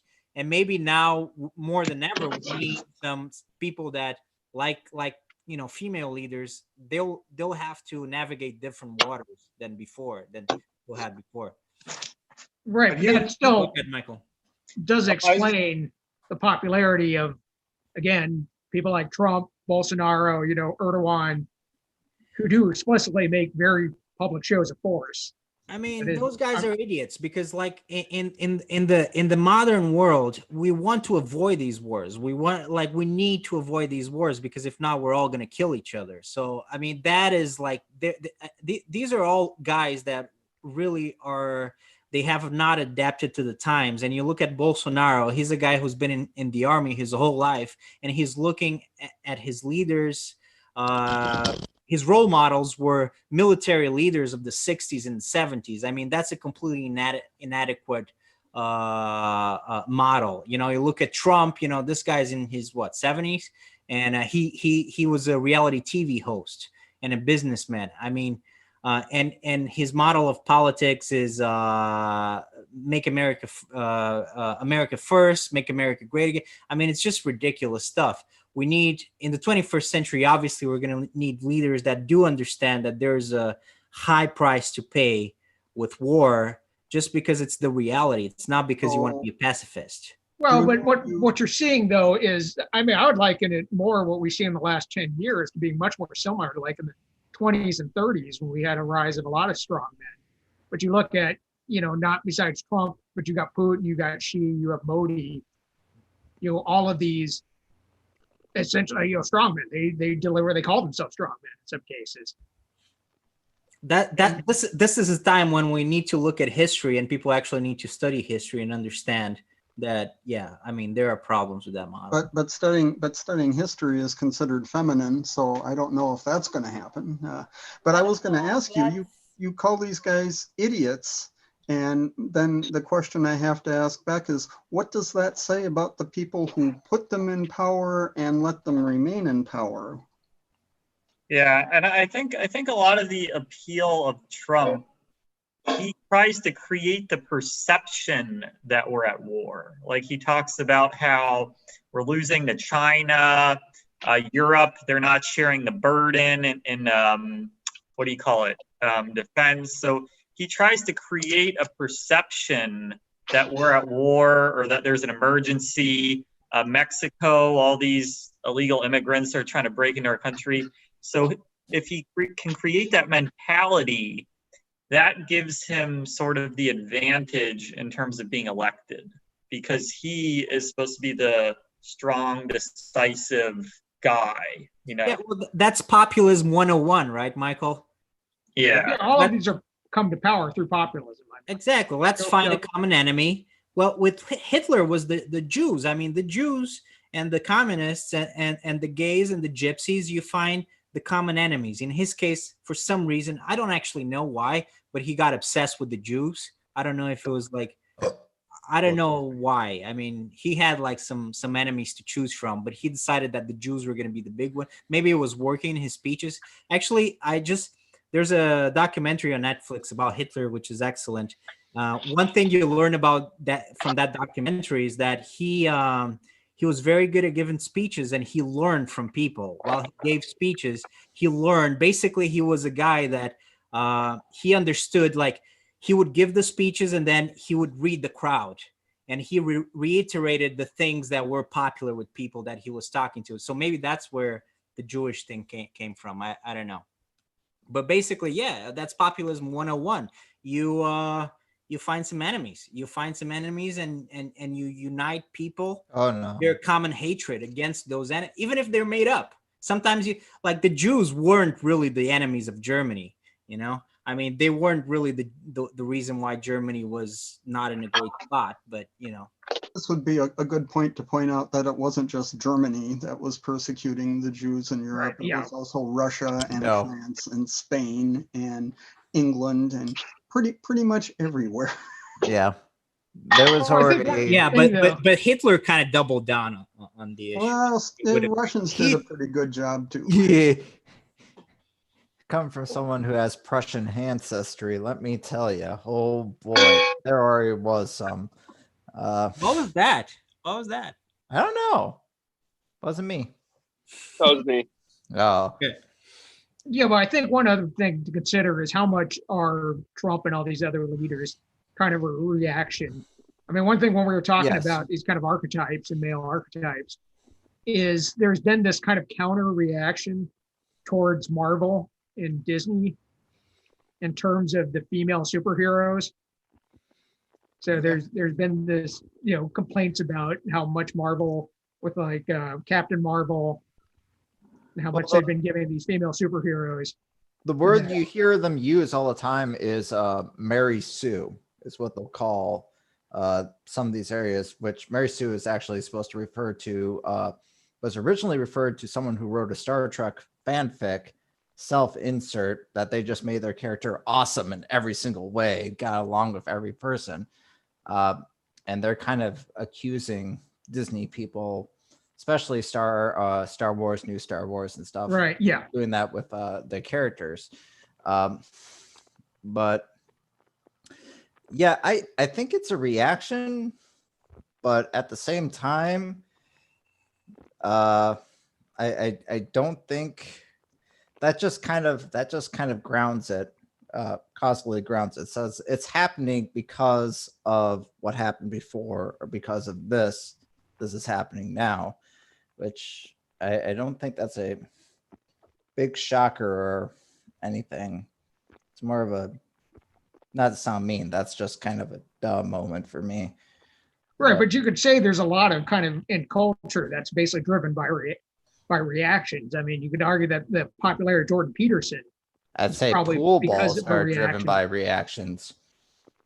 right, towards essentially this culture, what, Any you hear many fields procedural right- map or any sufficient that you have for causation after Hume, as we recognize it, is driven by reactions. So Right. I don't see what the big deal is. That's just a fundamental observation of logic. This is kind of an extrapolation of what we're talking about in a way, but like that need to find common enemies, right? Something I notice is that people that consider themselves in the category of young white male, some people think, that's a, very important category for them. They listen to some rhetoric that says, okay, the enemy is like the liberals, the crazy liberals. The crazy liberals are Radical liberals. the radical liberals are trying to take the That's spot, radical left. yeah, the radical left, and look, you got to have some enemies, and if you think you're under attack, it's a weird thing that people do with their minds, and like they create enemies that are not there, and they create categories that are not really true, but they, we have these fictions, we have like our dynamics as groups are very complex and weird, and as we evolved, it doesn't really seem that our level of sophistication has really evolved all that much, because we still come up with like very simple categories, and we just need to figure out some enemies that we can all fight. It comes down to that, and that it doesn't really reflect reality a lot of the time. Well, that's a natural part of group dynamics, is that we have us versus them. Why are we us? Because of them. So I think that in a crazy way, that, and now like people have, they attribute too much importance really to things that should not really be that important. Oh, who's in the new Star Wars movie? Oh, what gender or race are the new Marvel heroes? And they see that as something that is existential, that really is going to affect their identity and their lives, when really we should be probably worried about some things that are more important. And yeah, some of them, okay, so they're attacking the young white male, and now the young white male is being replaced by Black Panther, or by Captain Marvel, and that creates a certain level of discomfort. Well, what a lot of arguments that Trump support is basically because of 8 years of a black president, too. But these are kind of outliers and symptoms in many ways, the people who target Marvel. But the fact that that's even an issue, that people are going to get so upset about, Captain Marvel, about a female superhero, it's going to show. But that's why, looking at, again, the popularity of someone like Jordan Peterson, who's essentially giving a pseudoscience justification for traditional norms, is a reaction to what this term you frequently hear from the right of kind of a culturally relevant or relevant society or relative society, sorry. Cultural relativism. But that's the thing. If we're trying to talk about norms, or we're talking about what is the most likely thing to come up about when we're talking about norms, we look at a set of people interacting on their daily life, and we say every person in this set seems to be more likely to go do these tendencies or this area, and these are then going to be the norms. We have the group. Well, then the thing is, if we use that norm then to disregard any outlying sets of data on that area and say, because that is not the norm, that we're back at the same argument again. It's the same as, because it's not the norm, it ought not be, we disregard it. It's on and is again. This is all on and is. I don't know. Well, Keep if you going, think sir. Marvel was bad, they're all going to really lose their shit pretty soon, because after Daniel Craig, the next James Bond is going to be a young black woman. Neat. Woo. That one is gonna be a doozy for them. Yeah, that'll. Who gives a shit? Well, I apparently a mean, lot of people if do. you That's find right. endearing points in it and it makes you feel good, golly, nice for you. If Watch Doctor Who. Do you guys remember that? no, I don't. Sorry, Allison, can you repeat that? We kind of lost your mic. Oh wait. Mic check. Can you hear me okay? Yeah. Ah, That's better. Is that a snowball? What? Blue snowball? It's a snowball. Oh, that's a Nice. good USB mic. Big mic. Do you guys remember Doctor Who? Yep. No. Yeah. of Oh course. yeah. Yeah, you know, Doctor Who went through plenty of transformations and no one like got on him, right? Until Yeah, it the wasn't new- him anymore. The new Doctor Who is a woman, isn't it? It is, yeah. Yeah. She is, yes. Although ratings Yeah. apparently are pretty down for the new Doctor Who, and I'm not sure how much. You know what? That's just the haters. Yep. Just kidding. I just personally like Doctor Who. So. I mean, okay. I can actually, I'm starting to formulate.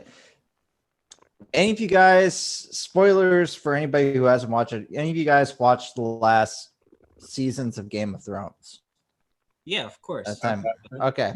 Everybody has watched or should have watched it. Or anybody. Sorry, man. Okay, I'll keep this very vague then. Okay. There were instances that bothered me in it because it wasn't because they were marketing an idea of feminism or anything like that, but it became more to me, they weren't following the principle of Chekhov's gun in theater. Any of you know Chekhov's gun's principle is if you show a gun in the movie, it needs to fire by the end of the movie. Or there were things happening in the plot that just seemed like they wanted to push to a certain base or pander to a certain base without being consistent or respectful to the viewer in doing things. And I know that actually did piss me off. And a couple of those things did actually happen around women in that area.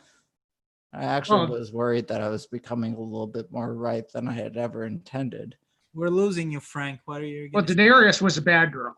That was Oh, the thing. We got to really make Daenerys. no, they were a just Yeah, shit writers. That was partially why she was maybe sexy, because she was a bad girl. Yeah, that was they took the crazy hot scale from Was she? Can't remember or what was TV she- show, Yeah, she was mad. applied that to the character, which seemed very forced. I think it.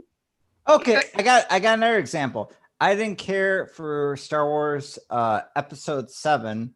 I didn't care for Rey because I did actually think that she was becoming too much of a Mary Sue character, into the fact that she knew how to do all these things, but they never explained how she knew how to do them. That's what- those movies are so terrible, though. But Star Wars. that was a thing 9, to me. And It's Right, and it's hard to say whether Star Wars was bad because it was politically correct, or Star Wars was just bad because it was just bad. I It mean, was just a mess. I mean, I don't know, man. But it's so hard to talk about those movies because they were just bad movies. So just as a counterpoint to all that, of course, some group that did it really well, I thought, was The Walking Dead, right? Where the strong women in there developed organically throughout the plot over After season several 2. years of evolution, right? You see Michonne, you see Carol, Yep. you see just a lot of Yeah, I was fine with that actually. yeah, and well, the way they handled it was for a a series like that was real. Yeah. Right? This Yeah. is how things would Good. actually happen, is people would organically evolve into those kinds of positions rather I than think, I I think think with, like- that's what people are having the problem at, is when they're being thrown at that, the new James Bond is a black woman, or, one sound argument I could see them having in these instances is like, okay, I see you did that, but why and how did you do that? Or how is that? Yeah, it needs They to be- have a problem that it's, you kind of are just throwing it at them and then are going, this is just the way it is. Disregard how things were. And they Right. want you to explain it. I think the problem is when you have characters or he's done as polemics. I think there was a problem with, especially the second Star Wars, I can't remember the middle of the latest trilogy, where it did become a polemic, where we got to cram in this thing about, about classism by going to this casino planet, which is, a very thinly veiled, Yeah. or it's towards Metaphor. criticizing Trump. I mean, we got to, suddenly Princess Leia can fly through space.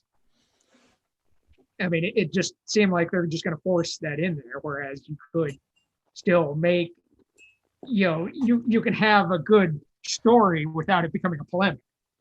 Well, still get the point that was the thing though. They had points, but we had problems with them because we felt they were forced. They were poorly they were not rigorously sound. They did not tell us how they got from here to here to here, explain it out. It's what I know, that's the problem I had. For fuck's sake, I'm still pissed I never got an explanation of how she got Luke's lightsaber. I stood up in the movie Right. There's theater plot holes too. I mean, you could argue like Black Widow is, a female character. Obviously she's got, she's an anti-hero. but I'm sorry. Did I just hear that you stood up in the movie theater with your hands up? yeah, Like, I you screamed at the would. top. At the end of the last Why don't we not go see a Jedi, movie with I you saw it today? with my friends, and I told them, I was like, guys, don't worry, I'm going to be quiet the whole time. I'm not going to say a word. I was, and as the movie ended, I was shaking, and then just as it went black, someone started to clap, like a slow clap for it. And I stood up, I said, where the fuck did they get the lightsaber? And I just screamed it at the top. They stopped quiet. Everybody was quiet. And I just walked out there. I was pissed. And they were serving alcohol there. So I was drunk Okay, and well, yeah. pissed. So I might do it. I'm sorry I missed that, because that would have. I know, right? Yeah, I don't think I'm going to see the Because movie. we gotta podcast that. I can't believe I actually watched all those 3 movies in the theater. I mean, that was a complete waste. But if I I had stopped seen after the Frank second do one. that, it would have been worth it. I just saw the last 2 on planes. Oh man. I guess it's good. I didn't get up in the middle of the flight and start yelling, where the fuck they get that lightsaber? I mean, Might not have been a good thing to do on a trans-Pacific flight. I agree. Like, I agree that I mean, those movies are kind of annoying. Not only are they really, really, really bad, but also it's obvious that they're trying to check all the politically correct boxes. And yeah, I mean, should that be like a cry for unity for all the disenfranchised young white males? I mean, obviously not. But I mean, yeah, of course it's annoying. It's annoying. Not to put too fine a point on it, but of course that was the Disney-fied version of Star Wars. Oh that you my were God. looking at In the there. Disney-fied version, I mean, what did they do? They didn't apparently do the smart thing like they did with Marvel, which was let Kevin Feige do his thing. But Those movies are so bad, honestly. It's just sad. Because Star Wars used to be cool before Disney bought it. I don't know. Well, but if you look at like Rogue One, has a strong female character, and I've not heard anyone complain about No, that they're I checking off a liked, box with. I forgot loved the name of the Rogue character. One. I thought it was fine. I thought it was Solo, great. not so much, but Rogue One. Right. I didn't see Solo because Solo happened didn't after The miss Last one. Jedi, and I was done after that. I thought Solo was fine. It wasn't great, but it was fine. I mean, compared to those three movies, 7, 8, 9, I don't know. Like, it's hard to watch those movies. Those are really bad movies. I don't know if anyone liked those movies. Oh, my friends all pretended or said Oh, they liked it. yeah, that's the weird thing that those movies all got good reviews and people were saying they were amazing when they Wait, came Star out. Wars movies? For like 2 weeks. After each movie came out, like for 2 weeks, I there had were a great reviews and people were saying that they were great when obviously they were really bad. So that was a really confusing thing. Well, I don't it made me remember- feel what was the second completely one? Was just it Last like, am I Jedi or- crazy? Am I doing something wrong? Because I kept bringing that up to my friends, and I had that yelling fit. And on the car ride home, I screamed about shit the whole time. And then The same thing we happened. got to home, me. and they It kept was saying, weird. "Frank, you're just angry because they didn't follow your fanfic." And I was like, "No, I'm going to show you consistent points Wait, and how I'm they didn't sorry. follow Can we, through." we need to just interrupt this again? You have a fanfic? No, I didn't have a fanfic. They were just calling me that because I Yeah, got you've been angry. writing Okay, fan letters? okay. I think maybe we need another Frank's- discussion. Frank's I Last only Jedi. I only write fan fiction about H.P. Lovecraft, nothing else. Anywho, There's fan Did, fiction. did you do a about Cthulhu Star Wars crossover? Is that fair? and my BDSM 50 You should- Shades you of should- Hegel and Marx. You should Uh, let us read that, Frank. That would be interesting. H.P. Lovecraft is cool. Mm. I think an H.P. Lovecraft Star Wars crossover would be great, actually. Anywho, but yeah, that was the thing. When I kept bringing it up and they kept saying that or disregarding my comments or anything, and it made me question if there was something wrong with me, if I was doing something wrong, or at that point actually doubt myself. And like, it's a very weird instance when you can sit here, analyze your own thoughts, say, no, I am sound, and other people are still disregarding you. That is a weird thing. That's another example of weird group dynamics that we still have. If a lot of people are saying one thing, it's really hard to say something different. Yes, I am saying Star Wars The Last Jedi gave me a full-on existential crisis. Are you saying you're the only sane one and everybody else was insane? Well, that's the You're thing. questioning your own sanity or everybody else's? You're questioning your own sanity. You go back to analyze your own sanity, and you can find no faults with your sanity.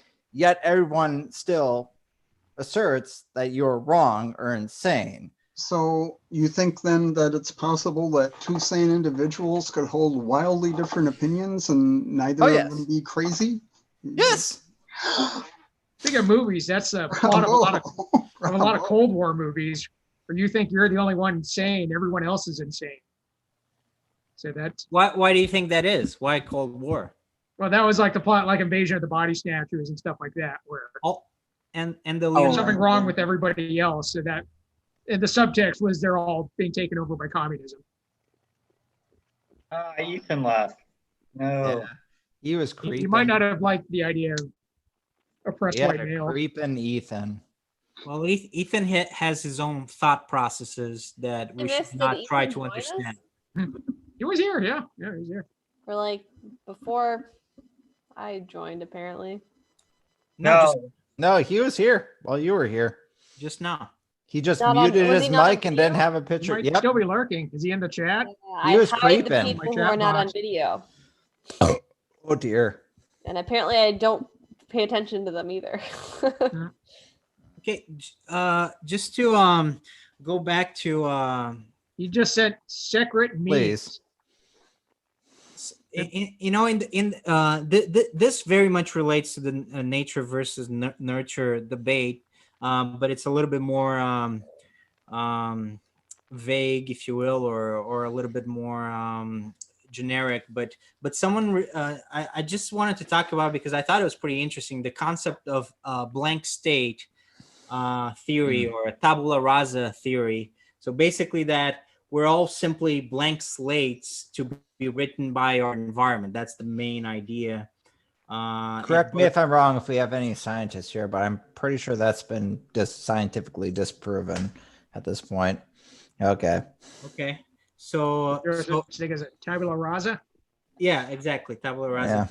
Yeah. Yeah. So okay, so talk about that a little bit. I mean, what in what sense? Because I read the Wikipedia page just now because I was just reading through Okay. the chat Hold and on. I gotta order some food. Keep on. I mean this Okay. has a long history of philosophers talking about it. So, but it's Mhm. something that it has been scientifically disproved. But in what sense has it been scientifically disproved? I don't know. I might be able to tell you. Hold on. I could look something up. I feel like I'm cheating when I look stuff up.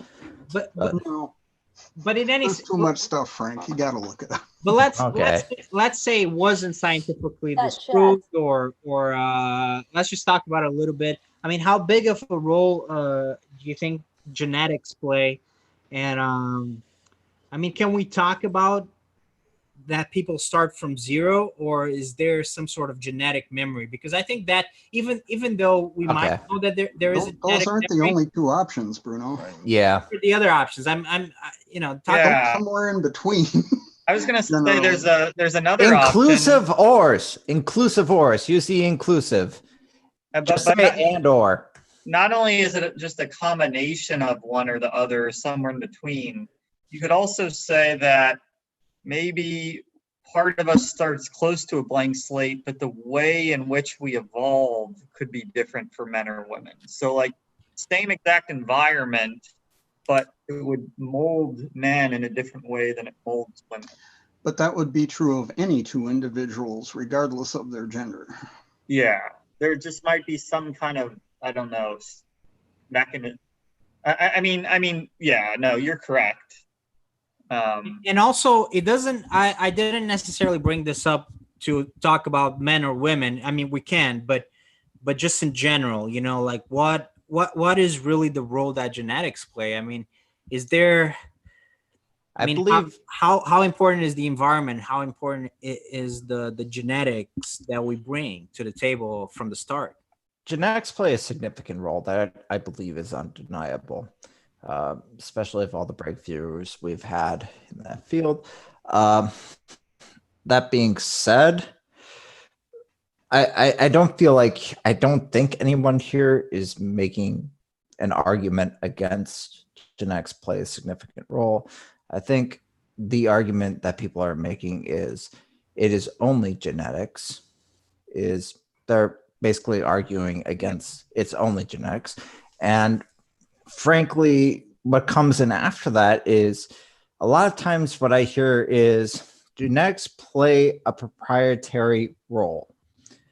The environment seems to play after that the secondary and more emphatic role, the more forcefully large role in the person's life.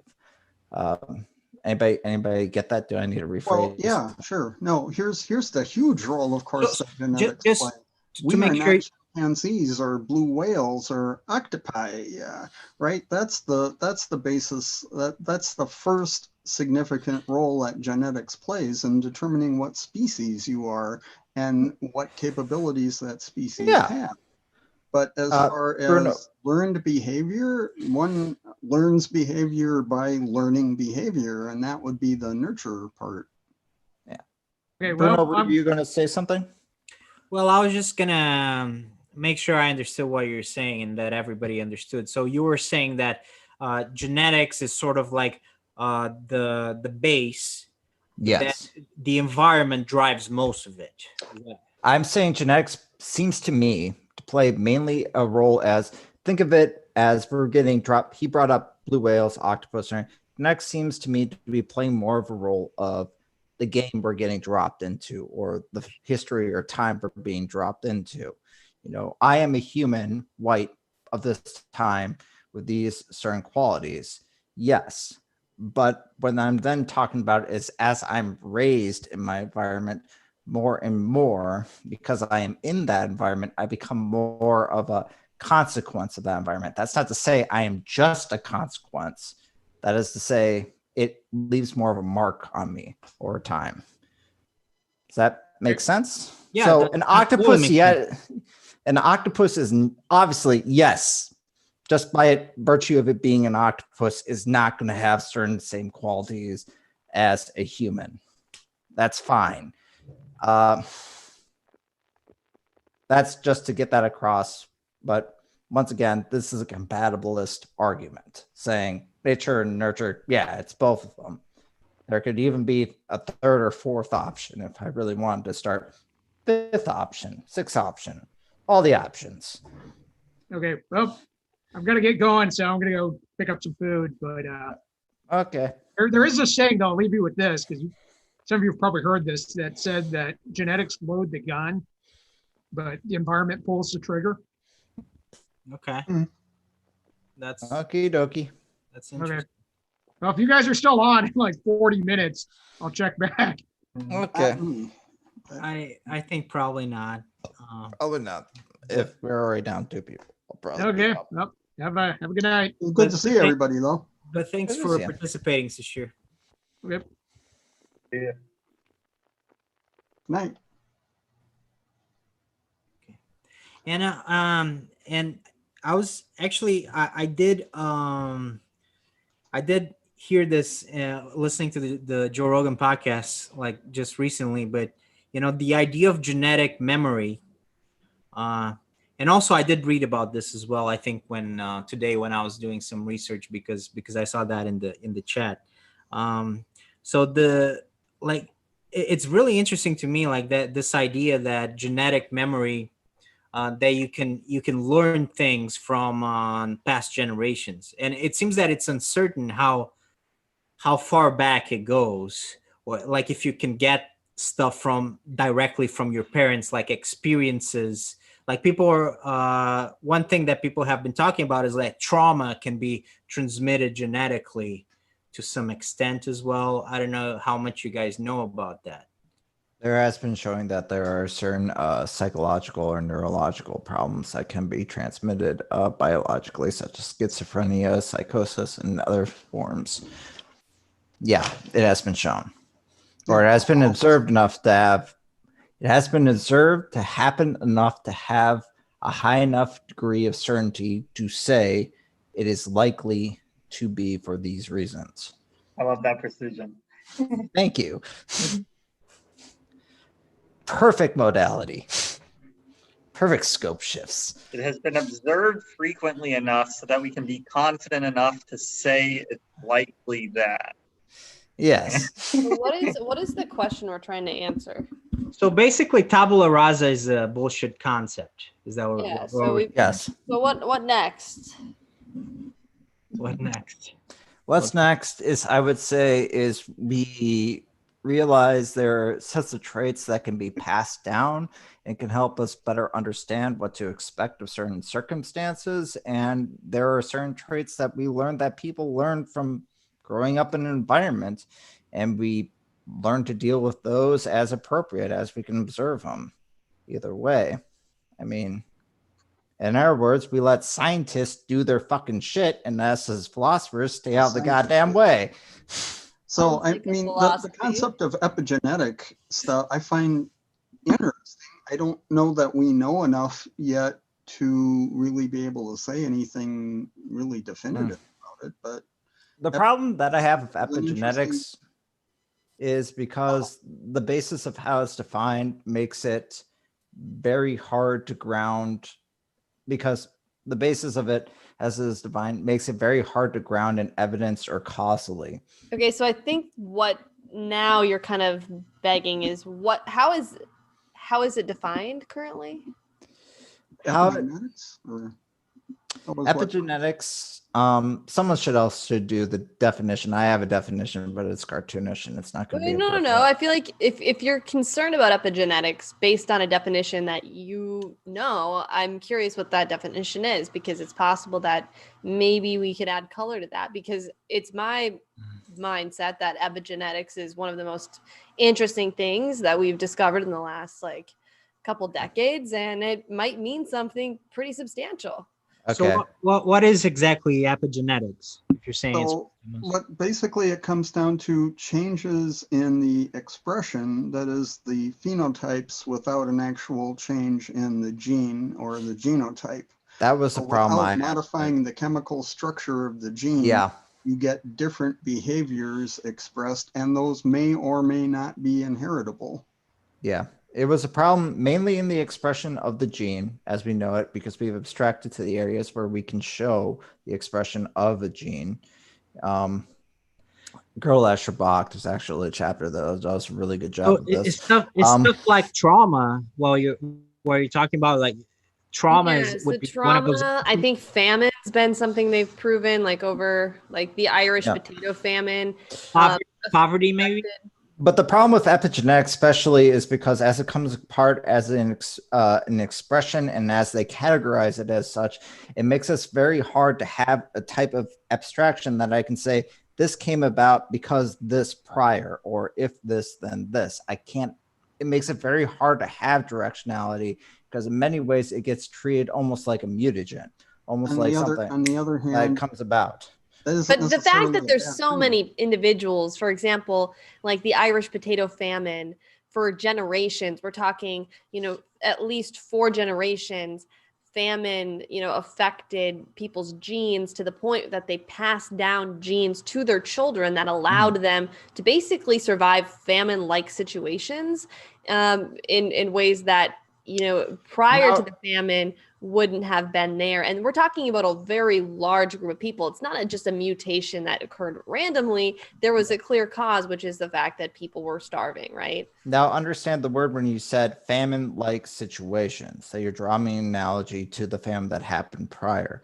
Now, when people survive the Irish potato famine, though we do have documentation of it, the idea when we say something is analogous, that they can survive a famine like the famine survived before, and because it happened like this, that we're trying to have an analogy with directionality in a construct. The problem comes about that I would then go like, how do I know that this is analogous or sufficiently analogous to this? And what is your abstracted principle that you can show me of this, which would be famine in this case? And then we say this person's famine X1 versus this, and this person's famine X2. How can I show? Right. Get to that the point. I just did it. That was it. I missed the point entirely. You're worried about a correlation causation type issue. Yes. I thought it was very clear. I also missed the point, to be honest. Oh. Okay. But I mean, we've seen If it I had my where board, I could show epigenetics, I think, and I'm just going to recap it to the best of my ability. Please interrupt me if I've got it completely wrong. I But would welcome a recap. Thank you. Huh? I would welcome a recap. So thank you. Yes. Okay, as we know, sometimes it can get a little lengthy, so somebody like wave their hands if I'm going on too long. But I mean, so you're concerned about this correlation kind of factor that we're looking at we're looking at an Irish group of people that's a very specific subset of individuals who are then passing on genes, generations upon generations.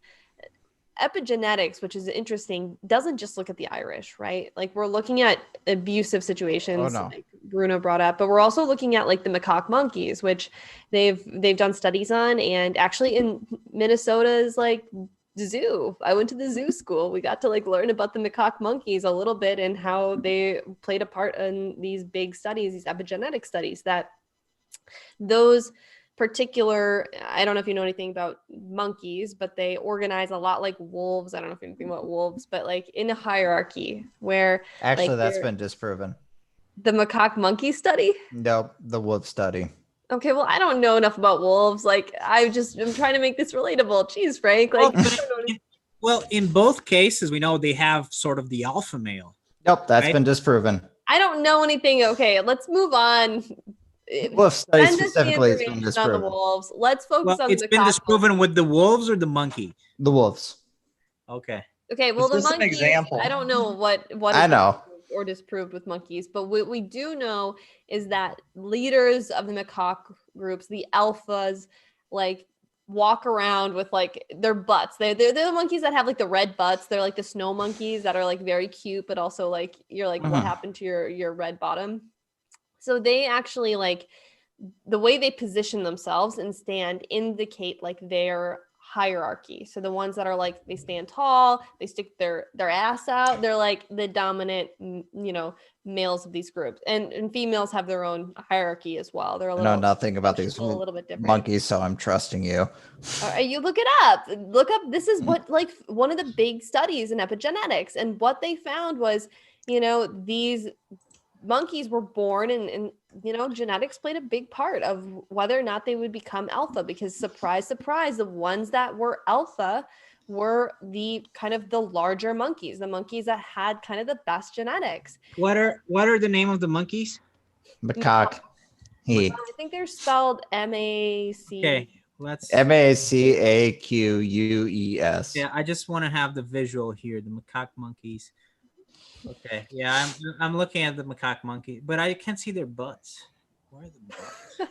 This is Let's what type Bruno's macaque really monkey interested in. butts. He's like, how can I get the butt pic?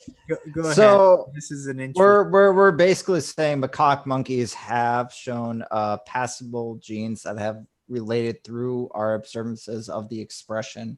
Hold on. Okay. So this is what we know. We just, it's kind of the basic thing. Like, I'm trying to what? share this. The What's happening? Bruno's attempting to share these. They're working. monkeys. These are the macaque monkeys. Yeah. Can you guys see it? Yes. Yeah. Okay, cool. So these are the monkeys, and the monkey's eating like a mouse. They have here. like red faces. They're like known as kind of the snow monkeys. I love the way they look, man. That's why they're in so cool. Minnesota, because they can survive. How can they survive in Minnesota? It's so cold here. Oh, They because bring them look at that. inside. I don't actually Look at it. remember. No, but they're good at it. Look, that's icy water. All right. So what were you saying, Allison? Yeah, Allison, go ahead. So, And I'll show hierarchy. one more picture about the butt, but you talk. So like fittest of the fit, who's the boss? It's going to be somewhat genetically Mhm. determined, just because like we're talking about like, who's the boss, the biggest guy, right? Like the biggest monkey is going to be the one that everyone else follows. And they have something that's similar to a hierarchy. They respect the alpha type of monkey. They've kind of manipulated these scenarios where they tested prior, these monkeys' genes, they collected, genetic DNA of these monkeys. And then they kind of manipulated some scenarios where they ended up making kind of the monkey that was like, I don't know what the bottom totem pole monkey would be called, but basically the hated monkey, the monkey that was neglected. The untouchable monkey. It's the untouchable monkey.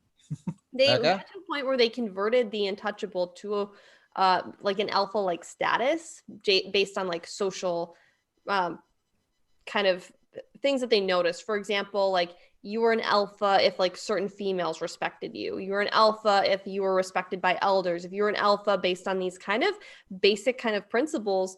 And then they manipulated the scenario where they actually took out, I think, the alpha for a little while. And someone will have to read the study because I don't remember exactly what the pieces were. But what they found was having like the untouchable, and I don't know the correct term, but the one that like no one really liked in an alpha position for a very long time, changed them genetically.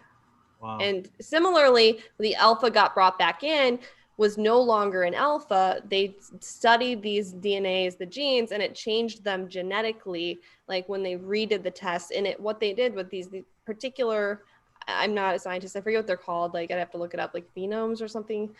It's honestly, phenotype. Phenotype. It like ignited these, like honestly, genes that were not really like active until they were put into a scenario, an environment that changed them. And what they found was these particular monkeys actually had, children that had those already kind of lit up and ready to go. Those DNA were actually active. And now the thing activated. is, hold on. Epigenetics, as it is described, is of the expression of phenotypes that has nothing to do with the DNA. So understand, if it starts going with alternations to the DNA sequence, by definition, it would not be epigenetics at this point. So, but basically, so they got the untouchable to become an alpha, right? That's what they did. And then by making the untouchable an alpha, the untouchable developed genes that may basically alpha genes. I gotta use the bathroom. I'm sorry. And Super sorry. It's okay. and then I may not be here when you come back, Frank. We'll wait for Frank, and then we'll But the untouchable transmitted basically alpha genes to the untouchables kid monkeys, right? His offspring. So his offspring actually got alpha genes. Is that what happened? Yeah. Wow. Again, you need to be, and I think Frank started to point out, you need to be a little careful when you're talking about genes here. What we're talking about are behaviors, right? What epigenetically gets transmitted across generations are behaviors, not But genetics. okay, but that's insane. That means that we are able to, based on our behaviors, pass that down. Wow, that's Well, pretty. yeah, sure. Look at it That's this way. insane, If right? my Like that's mother something that was is, like completely not even believed, like, years and years and years ago. if my mother is sick while she's pregnant with me, which she was, I can be born nearly an albino, which I was. That would be a phenotype. That would be an observable, but it did not cause genetic mutation, as far as I know. I don't think I've like turned into one of Professor Xavier's mutants or anything like that. So, but the effect of, and like you were talking with the Irish and the potato famine, it isn't just the gene, right? The DNA that happens, it's also the nutritional value and all the biochemistry that goes in forming from a fetus to a baby. But we're talking about like generations, so we're not just talking about the people who lived in Ireland and then like had children there and then traveled, just like a couple generations. We're talking about a fourth generation. You can do a genetic test and tell whether or not their ancestors survived famine. And I mean, Frank brought up a good point. Like, is this just like the fact that we can cite that they're from Ireland? No, we're saying that there's a particular gene that we believe was triggered during that time period based on survival mechanisms that was not really in that population prior. I mean, from what I've heard, epigenetics is like a real scientifically verified thing. Like, so Craig, are you saying that you're not sure? But like Craig, are you like skeptical of epigenetics, or? I'm saying that I don't think we understand it fully yet. And until we have a deeper understanding, which is going to take time, right? Because this is the kind of thing that needs to be studied across multiple generations. So it's going to take a lot of time. Even like, what could probably it mean? 100 years or 150 years is probably not sufficient. It could like, mean a lot. Let's imagine it's true, and if it is true, just let's bring it to the philosophical. Factual. So it's like the ontological. All right, I'll go with Frank. Let's believe it is factual. And what does that mean? Can we read into anything? I feel like I am going to head out for tonight, but I want to leave that like. Well, let's just have like a mini conversation, and then we can. He's not letting it go. He's like, no. You are asking a question, so you can't ask a question and leave immediately. Right. Okay. That should be one of the rules. Let's have just a 10-minute conversation. Okay, if it is factual that it can be brought about without expression can be brought about without alterations to the DNA. But look, sure. Of course it is, and that just means that expression was a potential of that particular genetic sequence to begin with. Based off, yeah, but I want to more so based off of what Allison seems to be getting at, which seems to be more so less of epigenetics and more so of artificial Darwinism. You're thinking of Lamarckism, right? And I don't think we're heading towards Lamarckism with this. Well, which artificial Darwinism is possible. People were talking about poverty in the chat as well, so we can just make that our like very mini conversation. But that could be an example of epigenetics, right? If someone is born from poor parents, couldn't they inherit that sort of behavior? Well, obviously poor isn't a behavior, but I guess how you deal with being poor, maybe saving money a lot, or just a sort of scarcity mindset, maybe that would be the behavior you inherit. Yeah, that's the sort of thing that I meant. Those behaviors that are associated with poverty. Yeah. So we think so, right? According to those studies. Maybe not. See, the problem here is we would have to look at this and we would have to say with a degree of certainty that people, as they are born to their parents in certain situations that they have lived in over time, have inherent those tendencies, not because of their environment, but because genetic expression. Not even genetic expression, phenotype expression. It can't be DNA expression. That's the part where I would look at it and say, well, where are we observing from? And they would say, well, of course, we're observing these people from the society that they're currently in, they've been in. And then we go back to Blaine's argument. The whole way that DNA was able to work out with RNA is we actually had to abstract it onto a mathematical plane that we could actually have bijective functionality. Could African Americans have that sort of genetic poverty, like in them, or genetic behavior? What genetic property would that be, Bruno? Just that those behaviors, because in the chat people are asking like what makes people what it sounds dangerously like phrenology. What's that? Yeah. I'm trying to understand what you're trying to get at, Bruno. I'm just trying to come up with an example. We should discuss, maybe we should continue the conversation in the next one. Okay. Because Allison asked for an example. So I'm trying well, to come and up with here's an an example. interesting thing. We have talked about, just to bring this to Okay. kind of a positive realm, I guess. I mean, Black Americans, have in some sense, it's my view that they have experienced, in terms of decades of people being brought in as slaves and then, had to live as free slaves in society. I mean, this is somewhat of a trauma. Of course. Right. Yeah, and if we're talking about that, a trauma could affect a group of people to their genetic level, that could affect, things that are beyond what we can, readily see. It's something that has been talked about. I mean, we're talking about reparations for abuse that has occurred over decades. But that's the thing. We can understand trauma and how it's inherited via DNA. And furthermore, we can even understand it by understanding chemical imbalances of the brain of the individual. There are tons of causal information that I can work off of that. When we say you inherited it because that's the problem with epigenetics. You inherit it because they were slave ships that were put here and they worked as slaves and then they were freed and there was trauma over here. The problem that comes from generation is then I would say, okay, did this person to this person have like brain stains with like amount of dopamine or anything for those areas to derive proper analogy? And then furthermore, can I show that that is coinciding with what I have of the DNA as it went from person to person to person, as it was passed down? Can I show a causal relation from that? And then after that, can that be sufficient to prove why this person has that problem?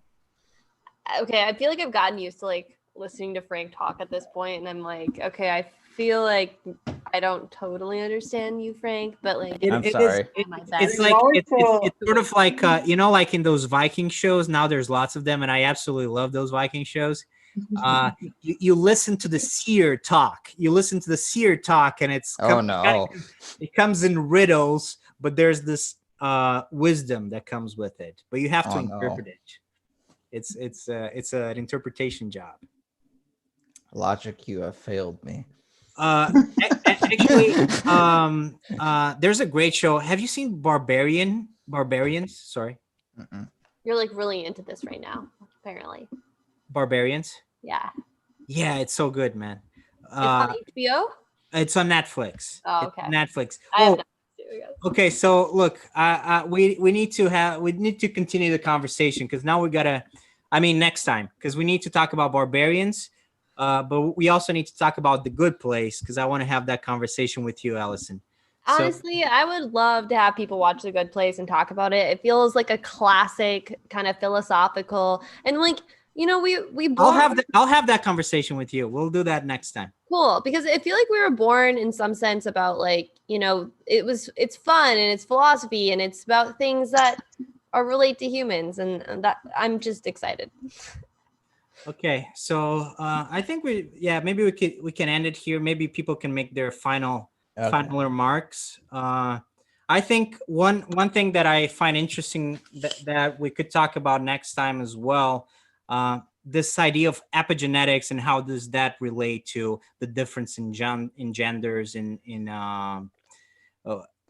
can masculinity and femininity, can that have a genetic component to it, or can some behaviors that are attributed to masculinity or femininity can that be motivated by epigenetics? I think that could be an interesting idea. What about you guys? Some final remarks? Okay, so based on that final remark, and I'm gonna head out here soon, but Everybody. masculine, feminine. I know we talked a lot about it today, but I've been watching The Vow, which is about this cult, basically. And one of the interesting why I kind of brought it up to this group's attention was because it is founded in a philosophy that they actually patented. And the interesting thing is that they came up with like the Society of Protectors, and then this like female group of protectors, and they really had solidified views on what it means to be a man and what it means to be a woman in society, and they were based in what they considered, you know, philosophy. So I'd be kind of curious to like have people maybe either watch it. It's on HBO. I know, Bruno, you have it, but like just to hear what people think in general about like, you know, how far you can go with kind of talking philosophy and then getting to a point where like maybe it's dangerous, but I don't know. Well, another show we're going to have to discuss. Yep. And that's all I have for you guys today. That was beautiful. Well, my that was final just beautiful. remarks are, good night and stay healthy and safe. Anyone You too, else has Craig. final remarks, or should we end it here? I think I'll go last. No, you. Okay. Yeah, good talk. Thanks. Good job, Craig. Good talk. All right, bye everyone. Good night. Michael, you had something to say, or you want to go last? I think we can save it for the next time. But yeah, I enjoyed chatting. So yeah, good to see all of you. Okay, this is actually Michael's first meeting with us. So thank you so much, Michael. It's mine too. Thank you for coming. You made a fantastic contribution. So we're glad to have You're you. very welcome. It's my pleasure. All right. Good night, everybody. Good night, everybody. Thanks for watching, whoever's watching. So, and thank you for coming, guys. Yep. Bye. Good night. Bye-bye.